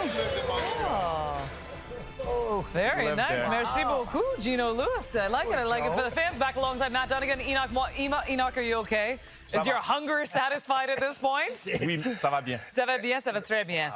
Maddie, let's start with this Elks. Wow. Wow. Let's start with this Elks offense now. We just saw Gino. He's been great. He got a touchdown. Curley got a touchdown as well. Yeah. But Kevin Brown back in this lineup, too. He's got 87 yards on the ground. KB's been great, and MBT has been good as well. Yeah, you're right, Kate. Mentioned KB off the top of the show because I was excited to see him him back in the lineup, and him and Rankin right now, and then you get a healthy Javon Leake with his hip injury coming off the IL soon. They're going to be loaded, and they're packed full of talent on the offensive side of the football. And I'm really impressed with MBT because he stood in there and he's read the defense, and like a veteran should. He have a look at it. You know, this is simply one-on-one. Geno Lewis is stealing candy from Ruffin here. You got to get, what do you got to do, Kate? You got to get up on him. That's too much room down there. Pressure in his face, delivers it, easy touchdown. Here, again, this is a late hit. That is a hit to the helmet 24/7, and but it doesn't matter. MBT firing it again. Ruffin, loose coverage, got to get up on him. Now you got 7-man up, the linebackers drop, man coming off the edge, left tackle blows an assignment. Doesn't matter to MBT. He finds Gittins, and he's just picking cherries back there, just low-hanging fruit. I posed this question to you, Enoch, during the ball game, and I'm going to throw it out there. Okay, we got MBT, and we got Fajardo playing in this ball game. Would you like to see those two, or would you like to see Davis Alexander or Trey Ford more? Listen, if you want to be excited, you definitely want to see those two back there. Yeah, just throwing it out there. Just throwing it out there. At the end of the day, right now, that's what we talk about on the show when we're watching these games, right? Absolutely. The guys that are on the field, you talk about McLeod playing very well and is in sync with his guys. We saw Nathan Rourke return. We saw Chad Kelly return. And a lot of the questions that we're talking about is, where's the chemistry going to be? What level of chemistry is that? And essentially, you have to wonder the same question here as well with when you're looking at Cody Fajardo. He's also looking like he's not really in sync with his receivers. But this defense by the Edmonton Elks is doing a great job of getting up on him. Nick Anderson and Niles Morgan are probably one of my favorite linebackers in tandem right now in the CFL, and they're causing trouble. They're causing havoc. And Cody Fajardo is not really comfortable. He's taking shots downfield. He's trying to lean on Austin Mack, but how much practice have they had together throughout the course of this week for them to be in sync? You look here, Leon O'Neal turns around, almost had an interception in that perfect coverage right there. This defense, this Edmonton Elks defense is playing extremely well. If they want to take a win, this is a huge win for them to come into Montreal and try to get a W from this team. And you have to wonder, Maddie, for Jason Moss right now, if he's looking down the sideline, the bench, and he sees Davis Alexander right there, how tempted is he to say, you want to mess with one INT? Right? That would be a big can of worm he would open, but you have to wonder. Well, you're looking for a spark, right? Exactly. He definitely has thought about it. I don't know how much time that Davis Alexander would have had with Austin Mack either, right? But the kid is definitely balling. Cody will get his feet back in this. He will get his footing in this football game. Believe me, he will. And MBT right now is having a field day against a very, very tough defense. We got a 17-6 football game. It's been fantastic. It's been a great week of football. We will recap all the highlights coming up after this.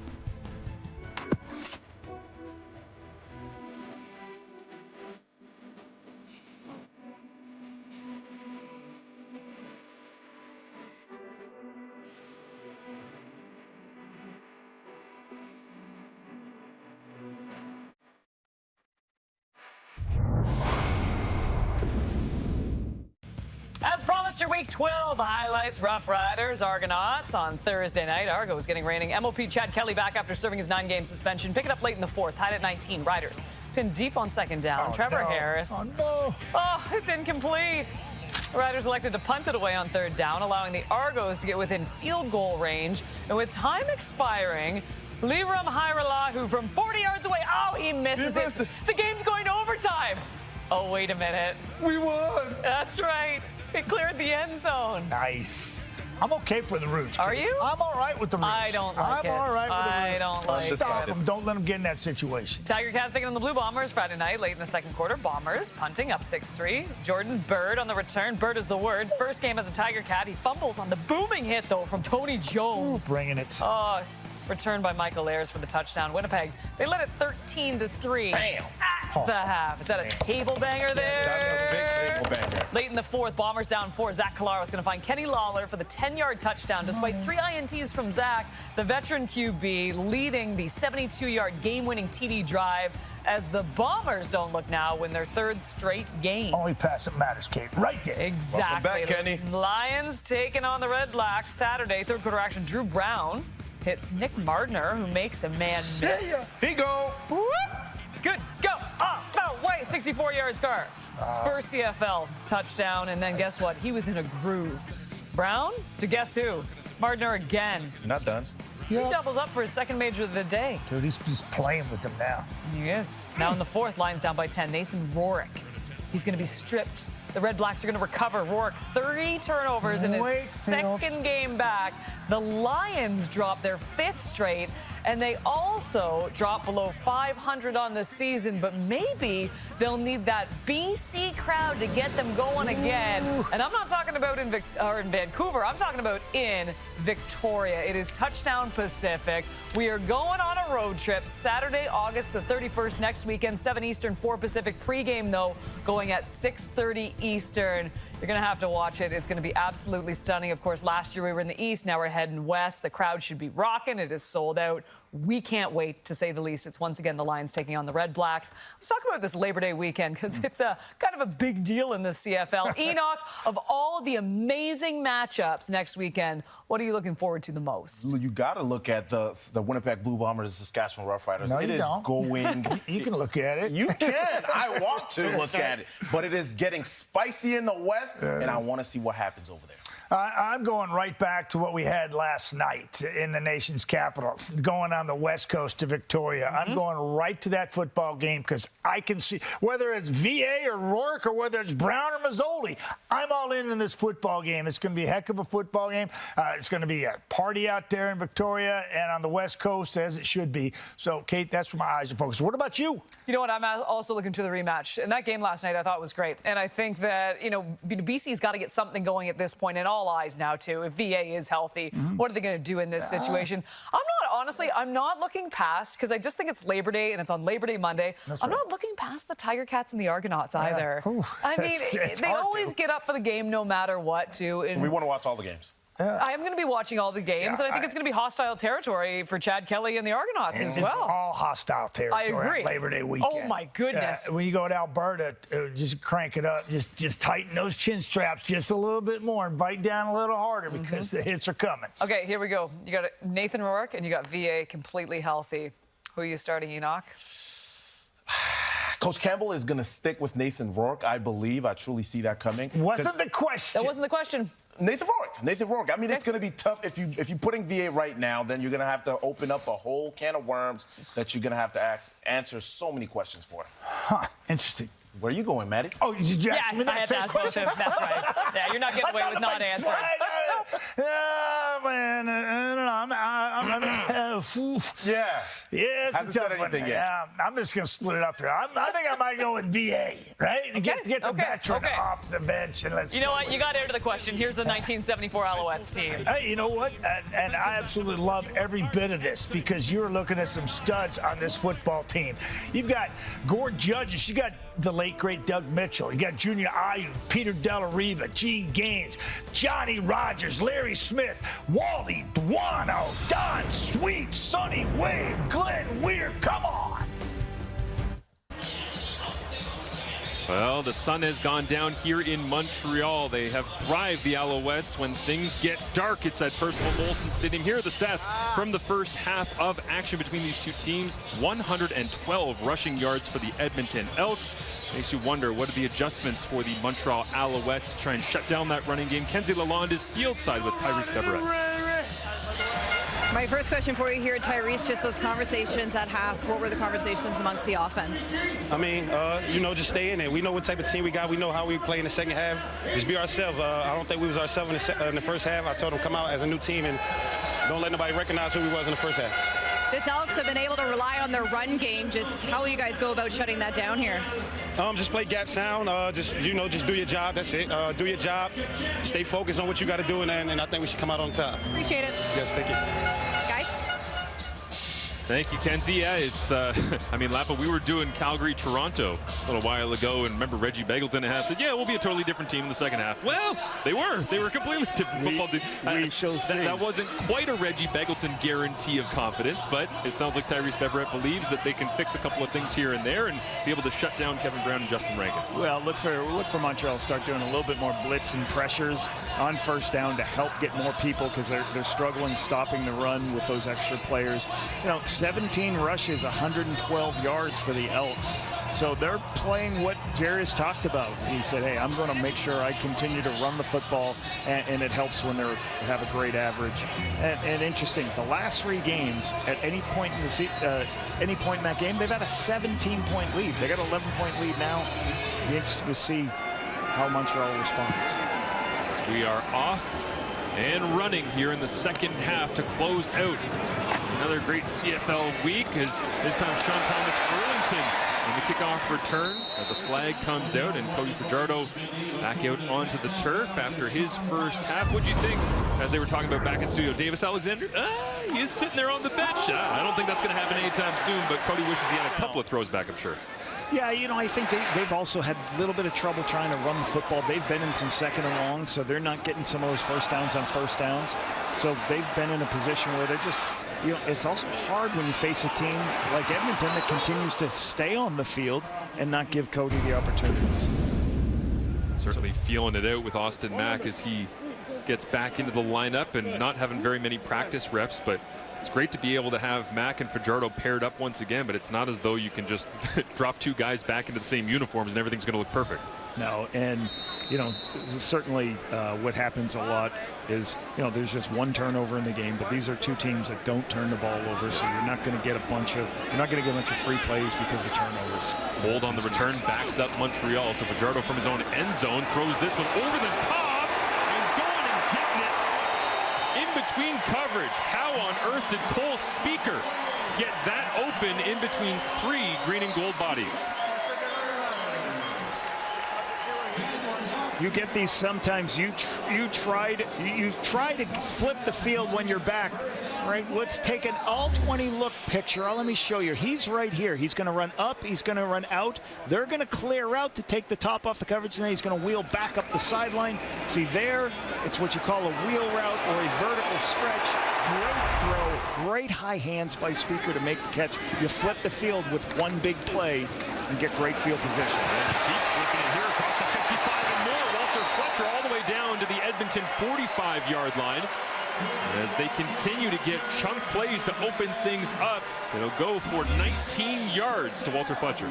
Really good block at the point of attack right here. You'll see Donnie Ventrelli from North Dakota. He helps create this seam to be able to get Fletcher loose for this big run. Great lower body strength.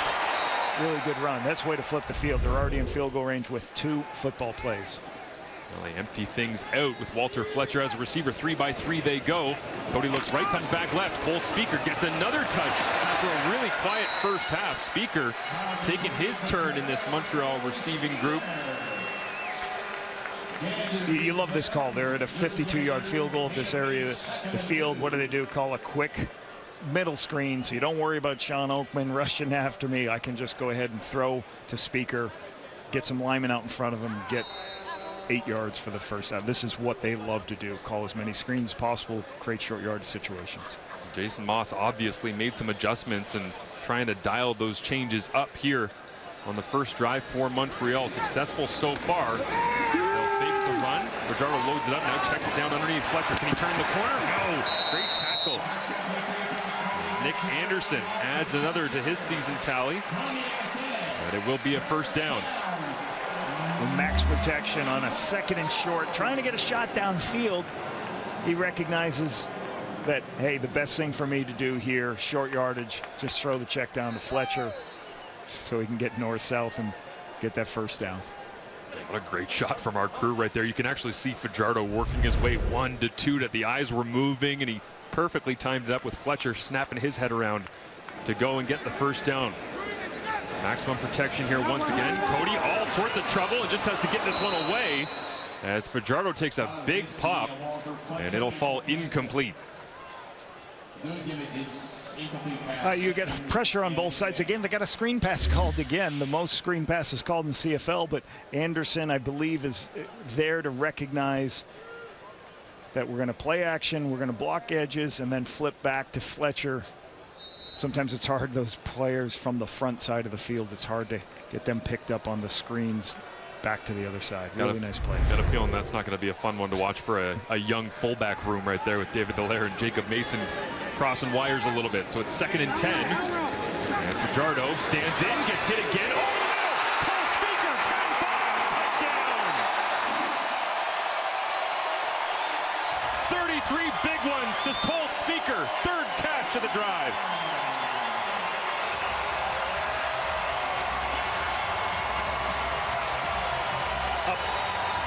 A pressure to Cody Fajardo.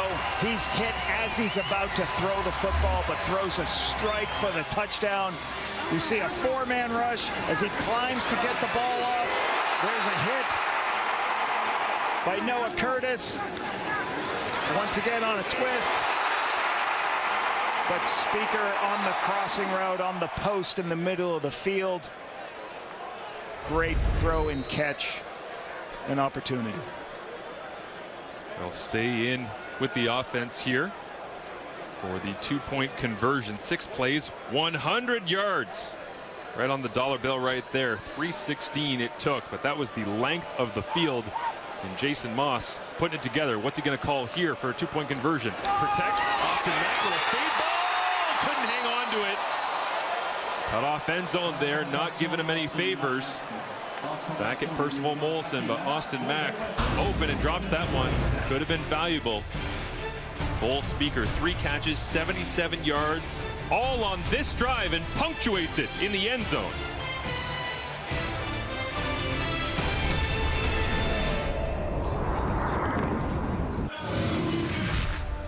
As we look back at all things 1974 tonight, there's Sonny Wade, the most valuable offensive player. Played his entire Canadian Football League career with the Montreal Alouettes. 3-time Grey Cup champion, 3-time Grey Cup MVP.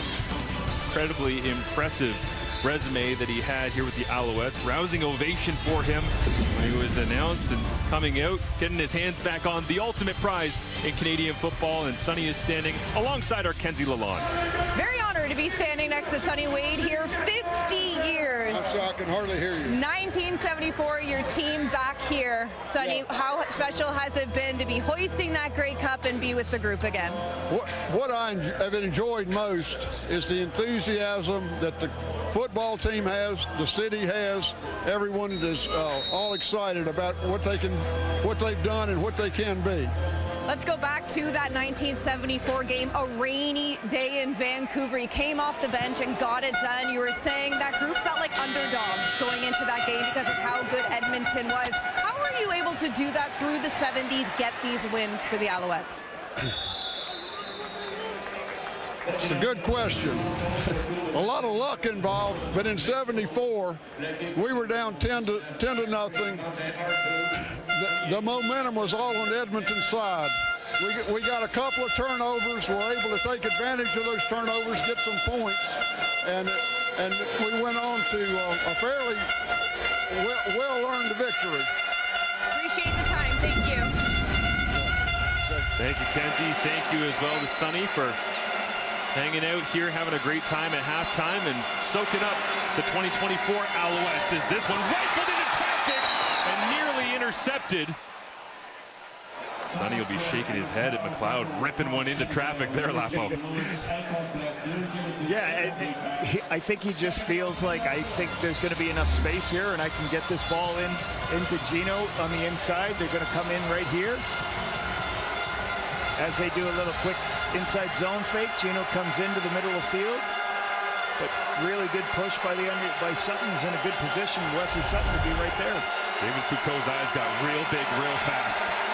Saw the tip and he thought he might go get it for a big man catch. Ball's incomplete, 2nd and 10. But Thompson, this one tipped at the line of scrimmage. And back-to-back incompletions. Isaac Adeyemi Berglund celebrates once again alongside Antonio Moultrie, his 2nd knockdown of the ball game. Yeah, you got a quarterback who's accurate. The quarterback's going to throw the ball quickly. You know he's going to get it out of his hands. Moultrie puts himself in a position, to say, hey, I'm just going to throw my hand up. Moultrie's got his 5th week on the roster. He's got 10 tackles this season. But that's part of the process. Hey, if we can't get to him, just throw your hands up, knock the ball down. This guy's been dangerous all season long. James Letcher Jr. stands back. Wonder if he's got something to change the tenor of this game right now with Edmonton holding on for dear life. Letcher catches it on the run, tries to turn the corner after a 42-yard punt. Great special teams tackle. It looks like he was Edmonton Clements down there, the global. But back in 74, these Alouettes and those sharp uniforms that are being honored tonight. Incredible accomplishment, and great to have them back here at Percival Molson Stadium this evening.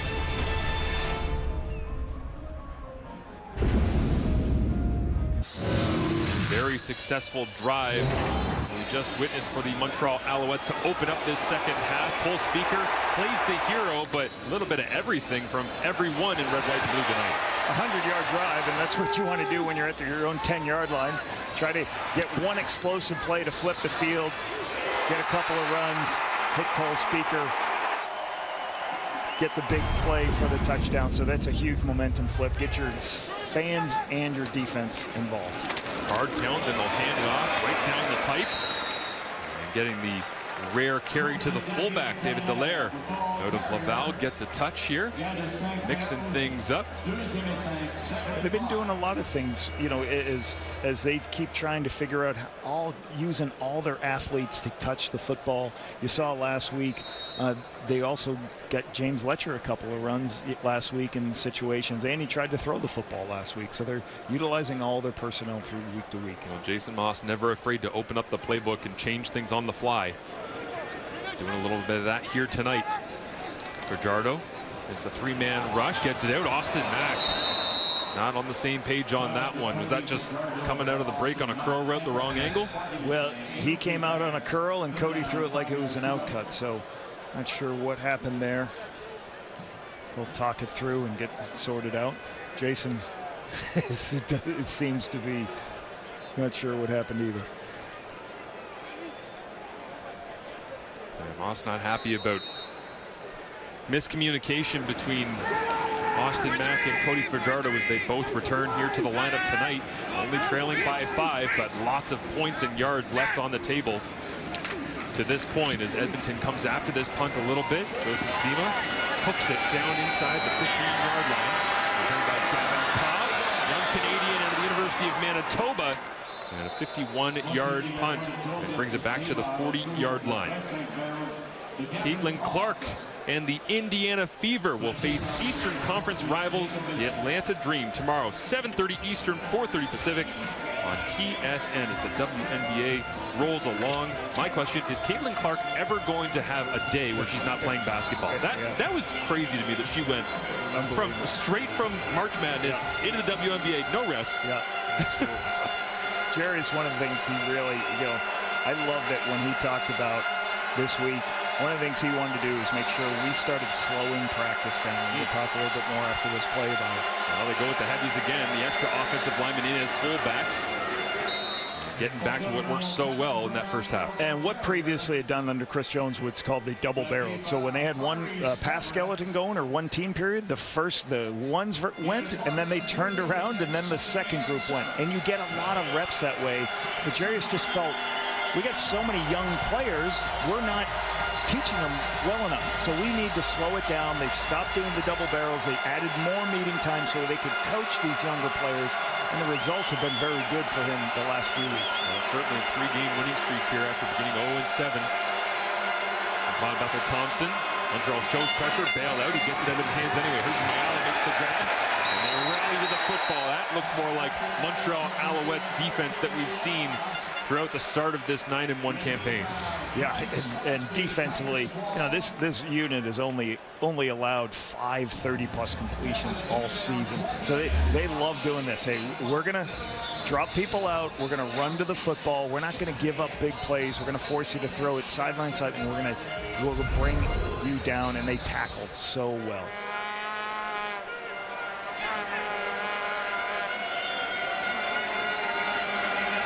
Jake Julian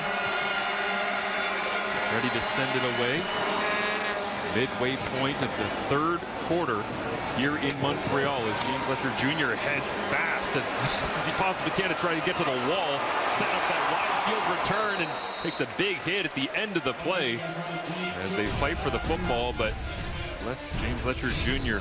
trying to get there. Round and round we go in Montreal. 17-12, Elks lead. James Letcher Jr., standout returner. You get the sense he's getting close in this ball game. Well, he has the ability to take it all the way. And when I say all the way, I do mean the entire way down the field, 128 yards. On the road in Saskatchewan, you need help sometimes to win those difficult games, and certainly he showed up, made plays to spark that team in the second half. No different than Cole Speaker has started to create a spark for this team. Tied for the 7th longest in CFL history with that 128-yard missed field goal return. As Letcher had a couple more to go until maybe one day catches up to Speedy B. Brandon Banks, leader in CFL history with missed field goal touchdown returns with 5. Yeah, and like I said before, that they utilized him in some other ways. It is nice to see them having the ability to go, okay, we get enough first downs where I can build a little package for him so we can get him in and do some things, give him one of these screen passes they run so much. So now you're just putting a speed athlete in space. Alouettes break the huddle here. 5 receivers available. 4-man rush. Fajardo checks down underneath. Walter Fletcher making people miss in the open field. The wheels are turning.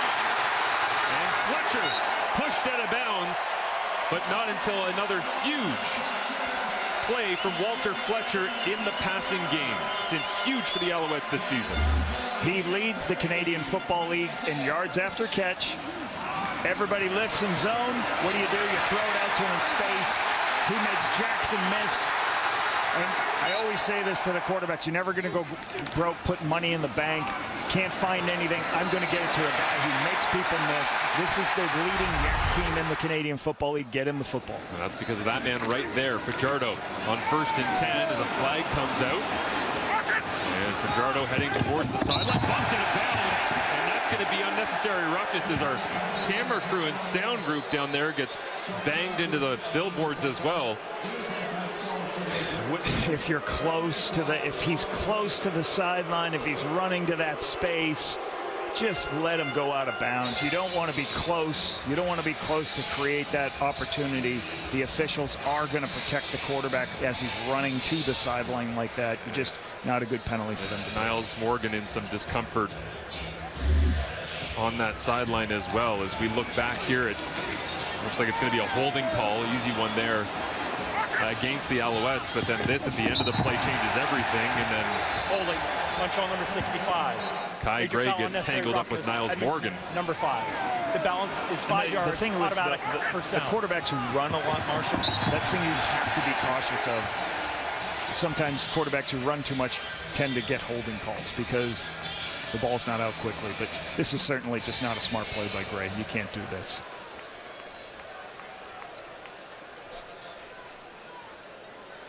And our crew didn't realize. Went down. Hope they're all right. I was going to say our crew didn't realize that they were going to be competing tonight.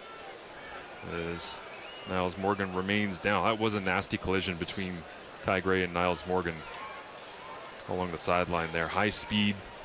Just getting up. And glad to see him. Yeah, up onto his feet. Zetavamage Clements, the global there, helps him up onto his feet, and the Edmonton defense offset things through the penalty. So there's Joel DeBlanco stepping in out of the University of Cincinnati, playing some linebacker. Big athletic linebacker. Yeah. Really impressed everyone at the combine. Goes first overall. He's on the field here as Cody Fajardo goes back to work. Flips this one inside, complete. And Cole Speaker adds to his tally on the night as Fajardo had to fit that one into a real tight window. Cody does an excellent use of his legs. As the end recovers on the zone read, what does he do? He sets up, knows I got a quick throw, gets that accurate throw with somebody in his face. Pays the price again as he gets hit. Now Fajardo rolling to his left, thought about backhand shoveling it. High steps away from a tackler from behind. And gets the yardage with his legs. First down for the Alouettes, and all of a sudden, this kind of feels like a Cody Fajardo football game as they're trailing by 5, and he's just kind of scratching and clawing and trying to get his team back into the lead. Yeah, when things, the defensive ends have done a really good job today of pressuring him, but he's stepping up into the pocket and back out, escaping. to give them opportunities. Nice first down, 10-yard gain, put them in really close field goal range now. Fajardo with that fresh set of downs that he got using his legs, something he does so well. Faces five-man pressure, and now has to roll it to his left, looks down the field, dumps this one back underneath, and Walter Fletcher will get what looks like a second down. Just a little bit shy, but the playbook wide open here inside the 30-yard line. Lapo after Fajardo once again creating with his legs. A little bit of pressure on the inside, but they lose Fletcher in this check down, so Fletcher is always, it's always great to have somebody as I start to escape. And then the problem of having a mobile quarterback is if one player takes the quarterback. Oh, Fajardo takes the short yardage, loads it up, aims it for the back of the end zone, incomplete. No flags down on the play, so mentioned the playbook was wide open. You had to think 2nd and 1, that part of the field, that Montreal might get aggressive with it. They did. Yeah, I love these calls because the first thing you used to do this all the time in Winnipeg, right? Because look, right now there's no deep safety. So on 2nd and 1, you convert 95% of all your 3rd and 1s, if not 99. So I always wanted to make on 2nd and 1, how many yards do we get at the end of the season? Because it's easy to get the first down. Now you got 3rd and 1, get the opportunity. Just talk about reserve the right to wedge. If anything goes wrong, get past the line. Make sure the ball gets past the line of scrimmage so I still have a 3rd and 1 situation after the fact. How about this look? They line up with Dylan Wynn in the backfield. Dominic Davis in quarterback, short yardage. So that's why you get the opportunity. 2nd and 1, hey, make sure we throw the football away if something happens, so you can take the shots, get the explosive, because we'll get it the very next play. Dominic Davis picks it up, and then a little extra action at the end of the play. Not a lot of. The Elks are doing some of the things they did early in the season with some bad penalties that are hurting their success. 5, Montreal 98. Those penalties offset. It's first down. 2 misconducts already. And that's some of what happened early in the season with this football team. I thought defensively, the last 4 weeks, they've been really good defensively. They haven't given up big plays. Early in the season, they gave up a bunch of big plays. They've been able to take the ball away the last couple of weeks, but you just can't have some of the things that happened early in the season for this team. Yeah, Niles Morgan getting it into it with Dylan Wynn, and Jesse Gibbon, offensive lineman from Waterloo, right in the middle of the fray. Saying, what did I do? Well, it's a fresh set of downs. Here comes Fajardo over the top, throws it, run to the back of the end zone. Did he hang on to it? Cole Speaker? Why not? 2 second-half touchdowns on the short end zone too, Marshall. That's an amazing catch.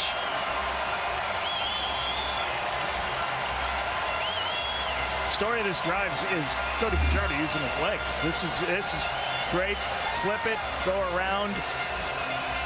You always try to talk to the quarterbacks about when I have a free throw, take the look downfield first. He sees Speaker get behind the defense because everybody thinks you're going to check it down. So great vision and an unbelievable catch right there. Well, the ball placement, just like earlier. Great ball placement, getting his 1 foot inbound. There it is. Look at this look right there. Bang. That's spectacular. Now, you have to survive contact. Everything there shows that he survived contact to make the touchdown. Had to earn this it. is Speaker, the half of Speaker. A little road rash from the track maybe there on the outside as well. Fajardo, they'll go for 2. Once again, deeper drop. Man-to-man coverage, fights back to the football, incomplete. And so they will not be able to cash in once again.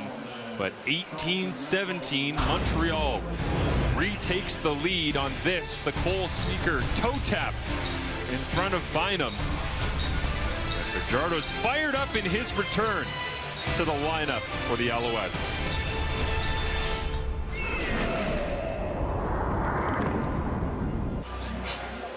9 plays, 87 yards in 3 minutes and 40 seconds. And this man, just 5 catches tonight on the second half. 107 yards and 2 touchdowns on just 5 catches. Wild.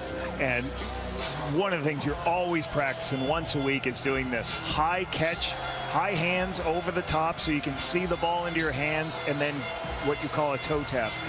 You kind of keep 1 foot in bounds. That's a drill you do with your receivers all the time. Amazing play. Yes, this has been the half of Cole Speaker. How casually CFL receivers can get that foot down, especially on that cutoff end zone. Always amazes me. Is right down the middle. Big return here. Dylan Mitchell gets it up close to the 50-yard line. It's interesting to see Dylan Mitchell filling in with Javon Leak down and you know, getting an opportunity to do some of that. Gavin Cobb had a nice return also early in the game. They got lots of options, right? The return game doesn't feel like the thing that's been holding them back at various points. 39 yards for Dylan Mitchell that time. So with 3:06 remaining here in the third, and Cole Speaker in a celebratory mood with Keon Julian Grant and Tyson Philpott. Imagine if those guys get back healthy and in the lineup alongside Speaker, Austin Mack getting on the same page. Montreal, tons and tons of weapons at their disposal. And you want Edmonton to get their run game going. 3 rushing yards in the third quarter. Bethel Thompson quickly this time. Speaking of great Canadian receivers, Curly Gittins Jr. makes the grab, and Wesley Sutton sits him down. Wesley Sutton really good. Out in the flat, balls out quick, just rally up, make the tackle. Keep it to a minimal gain. Wesley Sutton's got 6 knockdowns this season, playing that boundary halfback spot. And that's a hard place to play over there in the boundary half, because you got to sometimes play high, you got to play low. Sometimes you have to play up as a free safety, so you got to have a really intelligent player with that boundary halfback spot. Great athlete too, Wesley Sutton, being able to shift all over the place. 5 receivers from the 5 double. Thompson pressure, right down he goes! A sack attack for Jeffrey Canton-Arcou.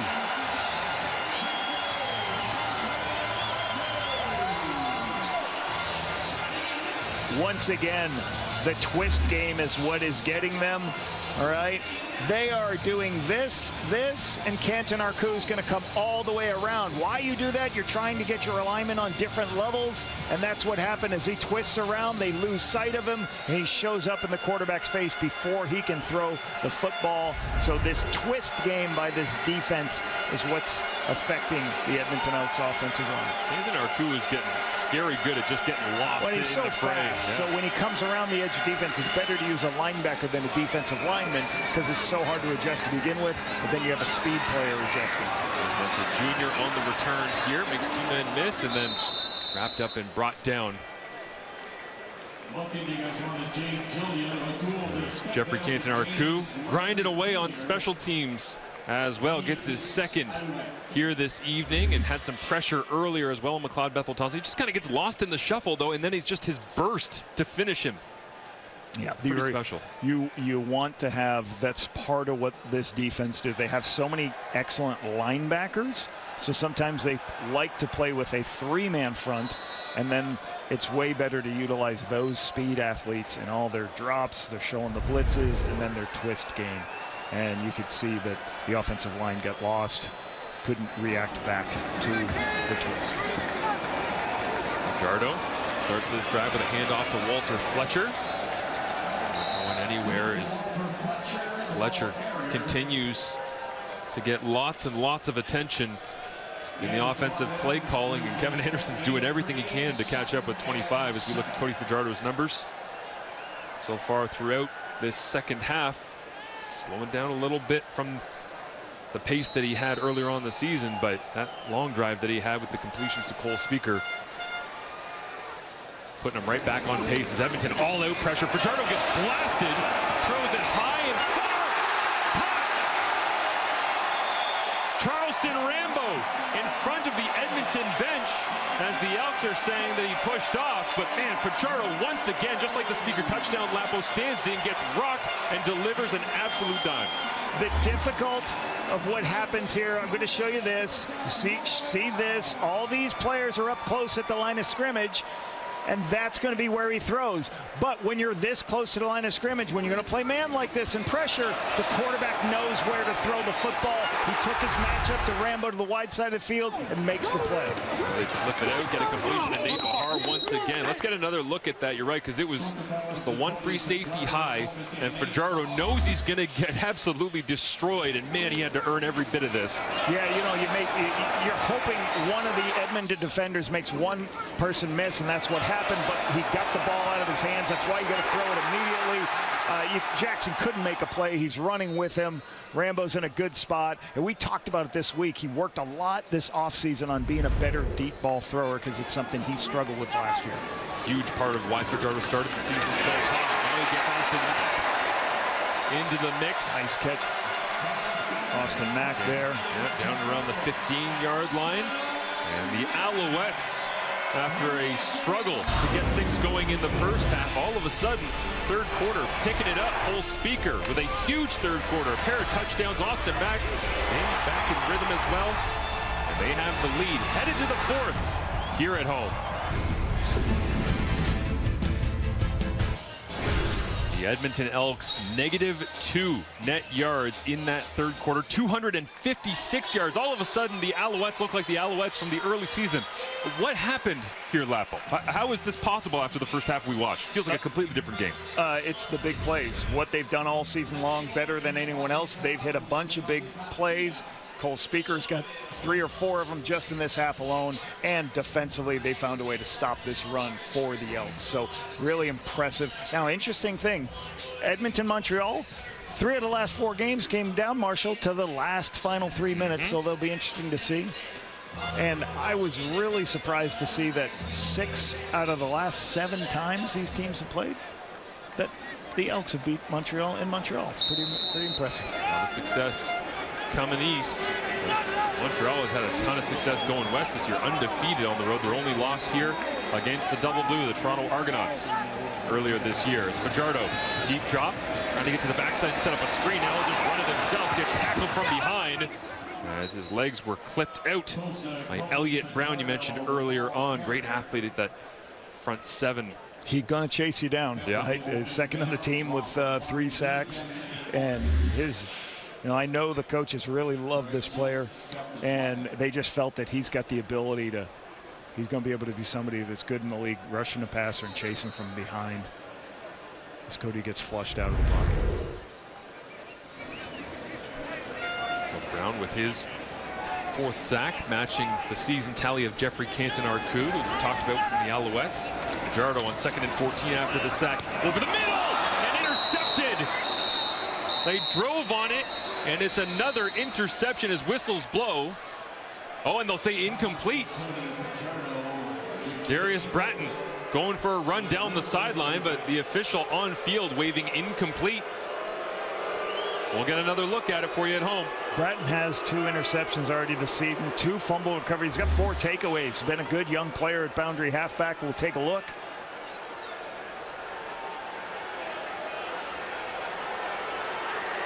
Yeah, the ball, it looks like in that angle, possible ball hits the ground.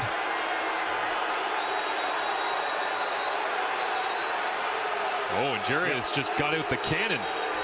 Jarius Jackson just threw the challenge flag like he was throwing a Nerf ball 150 yards for his dog in the backyard. So, you know, sometimes that's why you are trying to, sometimes trying to wait to see all the angles and everything you see. Edmonton is challenging the ruling of an incomplete pass. The play will be reviewed. So whether he did not see enough angles from upstairs. Yeah, somebody upstairs gave him the call, but maybe a little too early because the second angle certainly showed. We'll get the defining look on it for you here. There's also an injured Elk down on the field amidst all the chaos of trying to sort out the interception, and that is not an interception. And that is sometimes the hard pain, as being somebody who's been on the sideline like Jarius has, is sometimes you don't have a good enough angle. Obviously, in this case, you do, but sometimes you're looking at plays and you're like, well, do you have it, guys? Do you have it? And you're trusting the guys upstairs at whether they have it or not. And sometimes you just don't get enough angles in time. And a lot of teams will try to go tempo or something when you're trying to challenge something, so they're going to go fast. So they've taken a look at it in the command center. Dave Foxcroft, the replay official here this evening. Tim Croker has the call. After review, the ruling on the field stands. It's an incomplete pass. Edmonton, by losing a challenge, has lost a timeout. It's 3rd down. Yeah, you'd like also the player to, you know, if maybe the player had an understanding that the ball touched the ground, you could maybe help Jarius there. The irrational confidence of a defensive back on display for all here in Montreal as Jose Maltos comes out from 26 yards away, trying to tag on a third triple of the night and extend Montreal's lead. That kick is true and through. 13:44 remains here in the fourth quarter. Jerry Jackson wishing he had that challenge back. It's just a 4-point ball game here late. Touchdown, Pacific.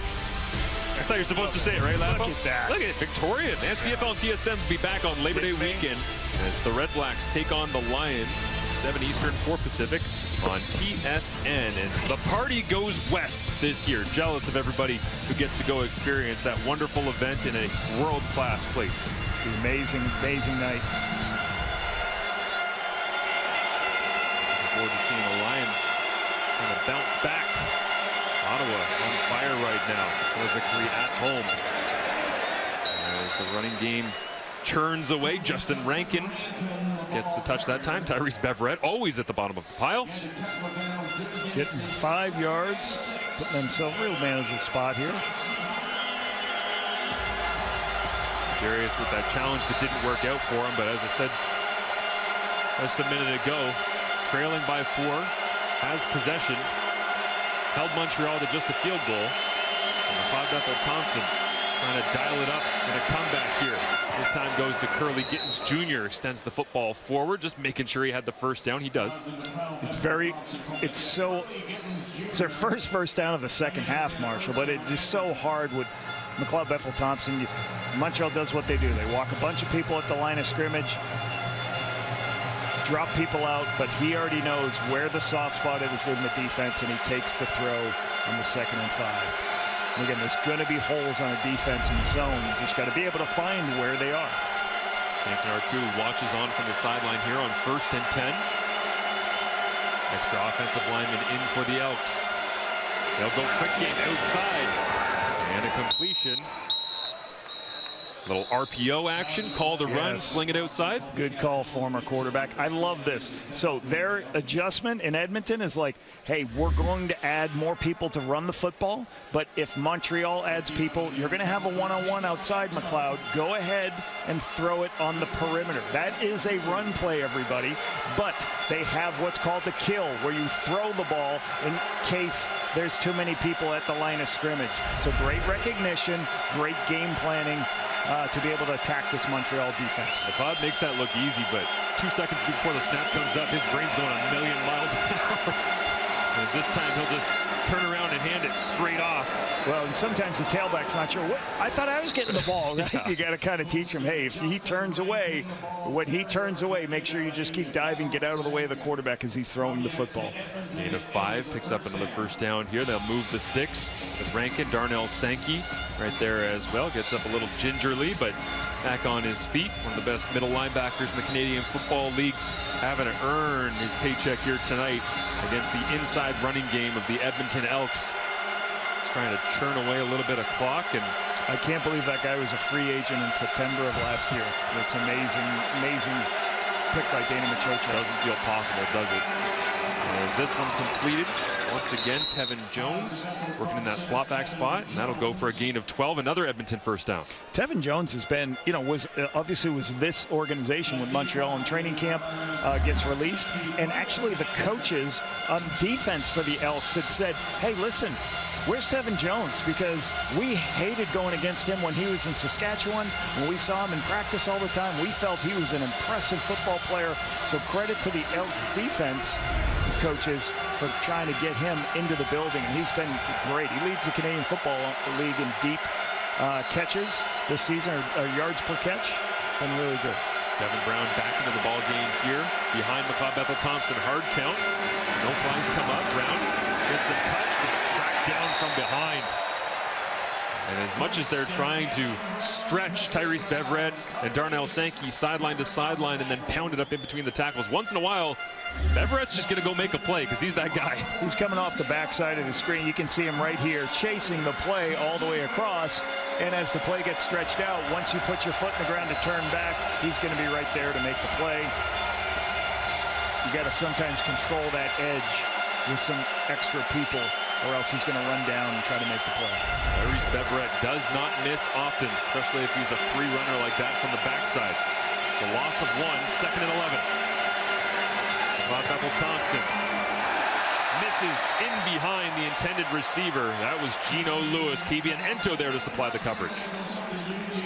Really good coverage. Drop back into zone, have somebody right there to make it a difficult throw and catch to the wide side of the field. Puts them in a field goal range. Get back to a 1-point game. Ento is an amazing athlete. I'll tell you, like, he reminds me of Brandon Stewart, if you remember back in the day, somebody I coached. And why? Because Ento went to the Green Bay Packers as a receiver, and they said, hey, we want you to try to learn defensive back. That's the same thing, I believe, Coach Barker, Jim Barker, brought Brandon Stewart into the Canadian Football League in Calgary, and then he eventually went to Winnipeg and finished in Hamilton. Big, tall athletes, put him to the wide side of the field as a corner. Cover a lot of ground with guys like that. 41-yard attempt here for Boris Beatty. And he's going to miss. And a long field goal return potentially here for James Letcher Jr. Did it against the Riders, gets posted out of bounds. And that is a win for the Montreal Alouettes, as they not only hold on to their 4-point advantage, their defense is making plays with Tyrese Beverett, just like this, and the return game setting their offense up for another possession when we return.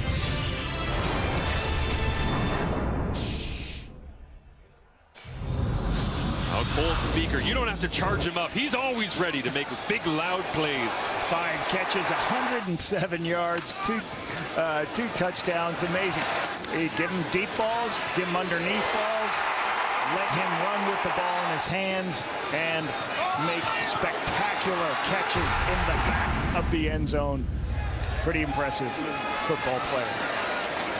Horizontal handoff here goes to Walter Fletcher as Montreal again mixes and matches their personnel sets, but yeah. He's got 3 of their explosive plays, and that's, again, when you have an explosive play, that's when touchdowns happen. Yep. So he's been the catalyst for this team, and Cody Fajardo also. He's been very accurate with his throws downfield, made some plays. And again, Cole Speaker, I can't say, you know, I love my Division III football players. Wisconsin lacrosse, Division III guy, do an outstanding job. Fajardo wanted to take a deep shot to Speaker once again. Then he kind of sidearms this one out towards the sideline. And Charleston Rambo and Kai Gray go back and forth, but Speaker was getting eyed up there for what could have been a 70-yard gain. This time it just goes for 7. Yeah, this is what you would call a stutter play, where he's going to run a dig, and then he starts to run in, and then he goes upfield. He got him, but the protection, the problem with some of these plays, that the protection can break down, but Cody did a perfect thing. Slid outside, go to the outside. You're always going to have an outside throw in case that's covered or not open. Excellent first down throw, excellent mobility by Cody. Gray going for the punch out there, as this Edmonton defense would love to create a turnover. This time they'll shovel it back inside, trapped down in behind, all over it. Niles Morgan. So I think Danny Machocha probably has a smile on his face. This is one of his staples. Back, years ago when I came in the league and Danny Machocha was an offense coordinator, he loved these shovel plays, and you've seen these run from Montreal the last couple weeks.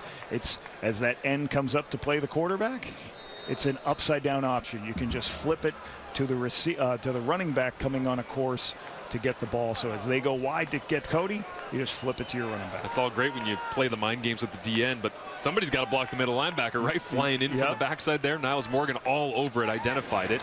As they'll rush 5 here on Fajardo. Gets outside the pocket once again, points down the field, and is wrapped up and tackled. As it looks like that's Noah Taylor. And this is a dangerous play because Edmonton was going to play. They played man coverage. So if Cody got out of this, this was going to be a big run. So a really good tracking from the backside and chasing. We've talked all night about Noah Taylor and these defensive ends. He can really run. First-year player to UNC.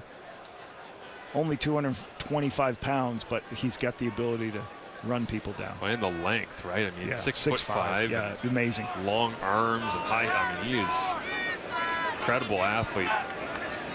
So Montreal has to send it away after the Noah Taylor sack on Cody Fajardo. The Elks get another possession here in the fourth quarter, or will they need the offense? Jeffrey Cantor can't bring down Gavin Kopp. Isaac Adeyemi-Bergman misses as well. And at the end of the play, pushed out of bounds, but all the way up at the 49-yard line. Edmonton trailing by 4 with 5:36 remaining here in the fourth quarter. They get the football back thanks to Noah Taylor wrapping up Fajardo in his return to the lineup in Montreal.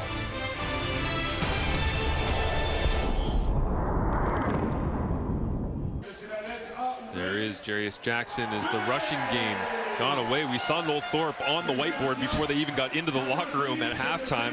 Clearly, whatever he was trying to work his way through appears to have been working here as Edmonton going for a 4-game winning streak. The last time they did that was a 6-game win streak across 2017-18. The last 5 games of 2017 plus 1, but Montreal picking it up in the second half with the run defense. Clearly, based on those numbers, there's a big collision here. Jeffrey Canton on Kevin Jones. Yeah, when you go in at halftime, you're going to go, all right, what are we seeing what we're supposed to see? Okay, we are seeing is what we've been calling working? No? Okay, what are we going to do? How do we adjust? You get together with your coaches, then get with the players and say, hey, here are the 2 or 3 things from Montreal. I really think they're doing a little bit more pressure, but they're really just running to the ball very well, and they're playing their gaps better. You heard them talk, Tyrese Beverett talk about it at halftime. We got to just do a better job in our gaps to stop the run, which they have. Dakota Prukop in with the short yardage team. Leans his way to the right-hand side, maybe on second effort. Could pick up the first down, but man, the next 4:35 in this ball game, it is chess, not checkers. There's a lot of moving pieces, personnel packages, schemes, coaches trying to outdo each other with great design, and then you just got to go out and execute here as Dakota Prukop just puts his head down and pushes forward. They haven't signaled yet. And it's, the reason you do this is because you don't want to hand the ball backwards on 2nd and 2 and lose yards. You're going to get at least 1 yard. You're either going to get the first down on 2nd and 2 or you're going to get the 3rd and 1, so you get the opportunity to go for it on 3rd and 1 here. So expect more of the same, an off tackle or right over the center quarterback sneak. Just to the top of the McGill logo here in Montreal, Dakota Prukop. From the right half, takes the snap, leans his way to the right, and follows the exact same roadmap that he did on 2nd down to pick up the first on 3rd. And I do like some of the adjustments. We were saying Edmonton hasn't run the ball very well. Well, part of the reason they haven't run the ball very well is because they've thrown the ball on running plays, Marshall. So that's what happens sometimes when you're trying to, we have to add pass plays or RPOs to some of the run game. That's going to take away from what you're trying to do in the run game. And Jerry's looking at that sheet, trying to figure it out. Prukop's like, I'm good. You want me to throw it on 2nd and 1 next time? Let me know. I'm ready for it. Motion Jacob Zott across. Both the backs are in here for Edmonton. McLeod Bethel-Thompson hands it off. It goes to Kevin Brown. All the way down to the 40-yard line. On 2nd effort, they'll say he was down a yard or 2 shy, but at the 3-minute warning, we got another close game winding down this week across the Canadian Football League. Kevin Brown, could he have a game-winning touchdown? Find out when we return. Winding things down here, week number 12. How about week number 13? Labor Day. It's Labor Day. How about that? Already touchdown Pacific. Going to be fantastic out there, getting things going on Saturday, and then 3 of the 4 games the remainder of the weekend on CBS Sports Network with our friends down in the States. including all of your favorite Labor Day Classic matchups. But we got a great one to wind down week number 12 right here. And we'll hand it off to Kevin Brown once again on 2nd and 2.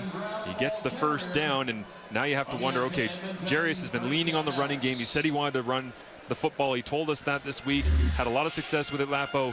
They've started to slow things down in this second half. The calls between now and the end of this ball game, he's going to be thinking about them for the remainder of this week leading into the Labor Day Classic. Yeah, and it's just so hard for a defense. I don't care how good you are defensively. 2nd and 2, what are you going to? It's very hard to stop those tight inside zone runs. You saw Curly Gittens Jr. as a backside edge player who's really blocking well for them this season.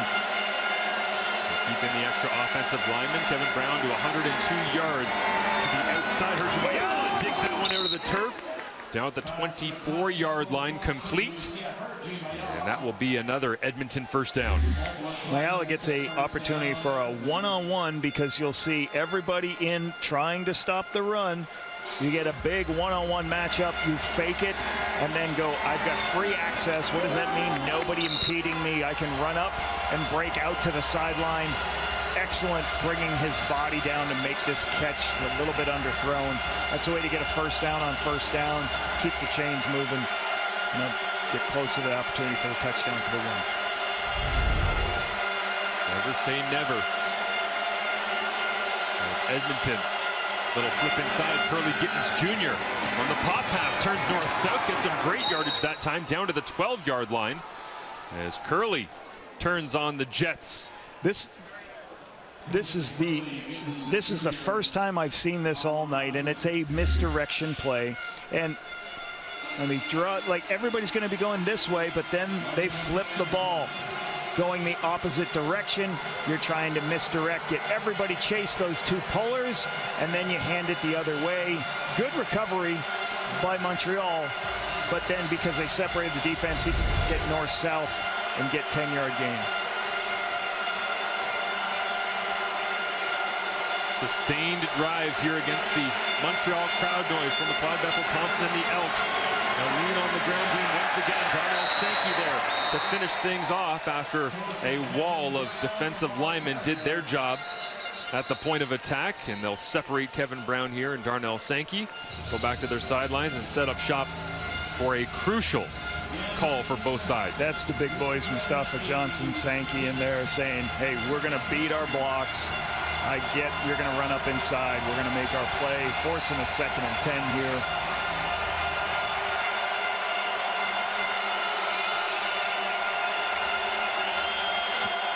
Montreal defense, one of the best in the CFL in so many categories, but they just got to execute the next couple of snaps against McLeod, Bethel, Thompson. He looks to the back of the end zone.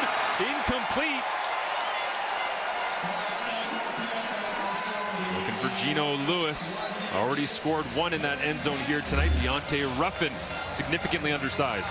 Not a bad decision. Take your best football player, your tallest football player. If you have a one-on-one with him, try to give him an opportunity in the back of the end zone. Just a little bit too much on it. And it's also hard in some of these Montreal end zones that are ran the route for him. Yeah, absolutely. Forced the issue there, but not enough contact. And so 3rd and 10. Head coach Jarius Jackson will go. Calling the shots to McLeod, Bethel, Thompson. McLeod looks right, underneath, caught. But it is short. And Eugene Lewis on the receiving end will have to take the long walk back to his bench here as Montreal regains possession. Montreal at the end of the game, what are they going to do? They're going to rush forward, try to play zone coverage. There's a throw underneath. Not at the sticks before Mustafa Johnson can get there. Not going to get what you need for the first down. Jarius disappointed not being able to get a shot, at least into scoring territory, and Noel Thorpe fired up on the Montreal sideline. Honestly, a pretty difficult night considering how charmed things have been for the Montreal defense all year. You know, the thing that's been a struggle is, you know, Edmonton's got the worst field goal percentage in the league. That Boris Beatty missed that field goal really hurts them. They would have been kicking a field goal for the win there at that point. So They just get hurt by the missed field goal. Montreal going to try to finish this one off on their own terms and not give the football back to Edmonton. Again, it's one of those things where you have to remind yourself, okay, minute 19, 4-point game. They just got a stop on first down, and here we go. Yep, clock will stop again, and then it'll start. Right, but it'll stop after every play, but then be restarted. You look at that huddle and think about the stories of the night. Cole Speaker, huge night with 2 touchdowns. Austin Mack back in the lineup here. Nate Bahar been really, really good for them over the middle. Cody Fajardo continuing to take those shots downfield and locate it.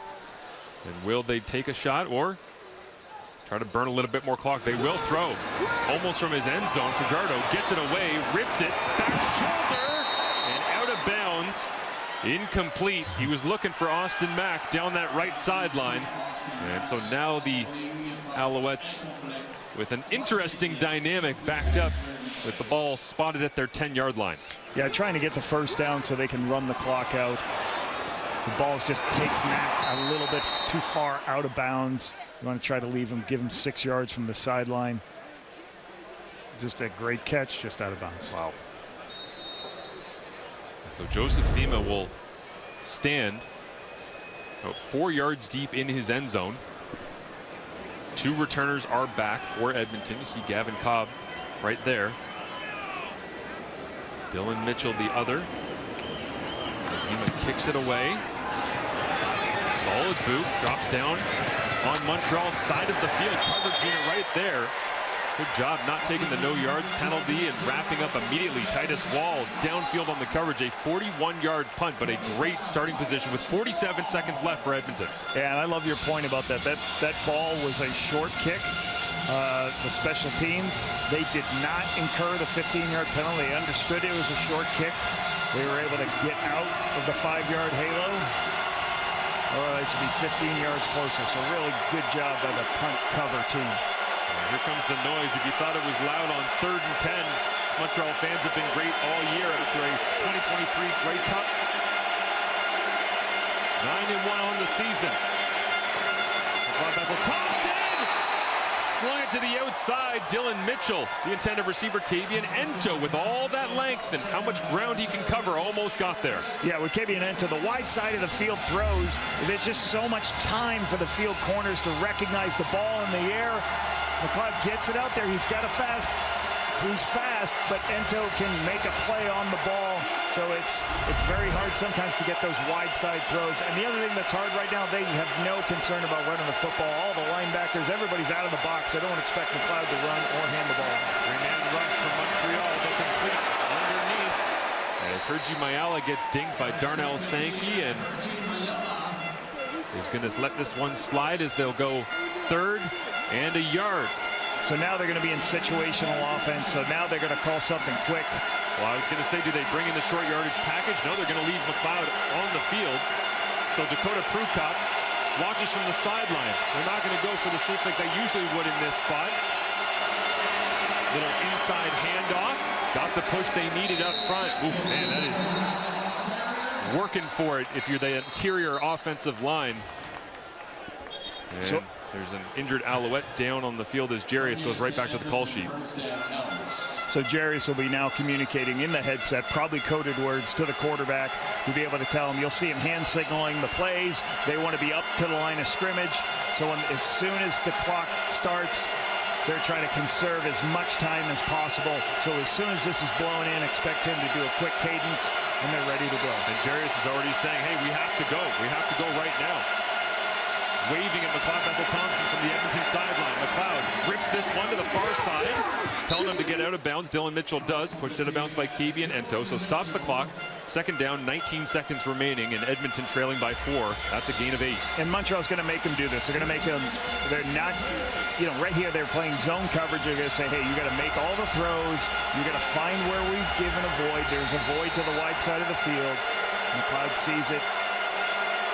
Gets the play gets him the 2nd and short. Marc-Antoine Dequoy, all-star free safety, stares down McLeod Bethel-Thompson from the free safety spot over the top into the end zone. Tevin Jones, incomplete. Fabian Ento, once again, he had a quiet first 3 quarters, but Ento has been everywhere here in the 4th. And you're running out of time, so that's why there is a shot that's a little bit farther down on 2nd and 2. But Fabian Ento, I think he gets a piece of this ball on Devon Jones. It's a beautiful throw, but Ento's ability to cover ground and make a play on the football is awesome for a field corner to be able to run that far inside and make a play on that seam. Able to distract him just enough. McLeod Bethel-Thompson, 3rd and 2. Just wants to pick up the first down. Hergy Mayala does just that. So clock stops. They'll move the chains 10 seconds. And yeah, to your point, Lapo, they got to get the call in now because this is going to get whistled in. Yeah, so they're going to get the call. Be ready. Well, they get 10 seconds left. Can they get 3 calls? Yeah. Can they got their timeout called. Timeout has been taken by Edmonton. They'll talk things over. Trailing by 4 with 10 seconds remaining. So here you're going through on your call sheet that Jerry's is looking at. You're going to have on your call sheet 20 yards away from the. You have certain calls you practice during the week. All right, it's game on the line. I'm from the 20-yard line. What is our calls? So these players should have been through this scenario. You're not just making up a play call. These are the calls they practice maybe once a week, once every other week for 20 yards for the first down. I wonder what they will dial up. 1st and 10 seconds remaining. McLeod Bethel-Thompson rolls through his right, strong arms one up into the air, into the end zone, and incomplete. Somehow Dylan Mitchell skied in between KB and Ento.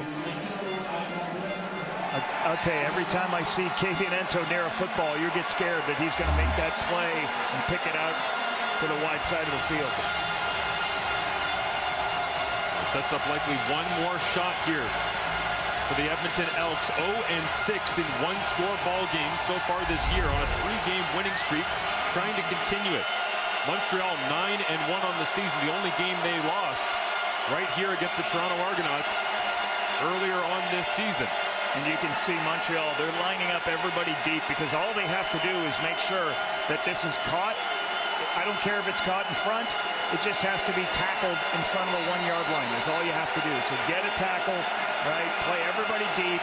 Know the ball's got to go towards the end zone. The ball has to be thrown there. The picket fence has been established by Montreal's defense. McLeod Bethel-Thompson into the end zone. Incomplete. Marc-Antoine Dequoy came flying over the top. And Montreal, with a comeback victory, will hang on and move to 10-1 on the season.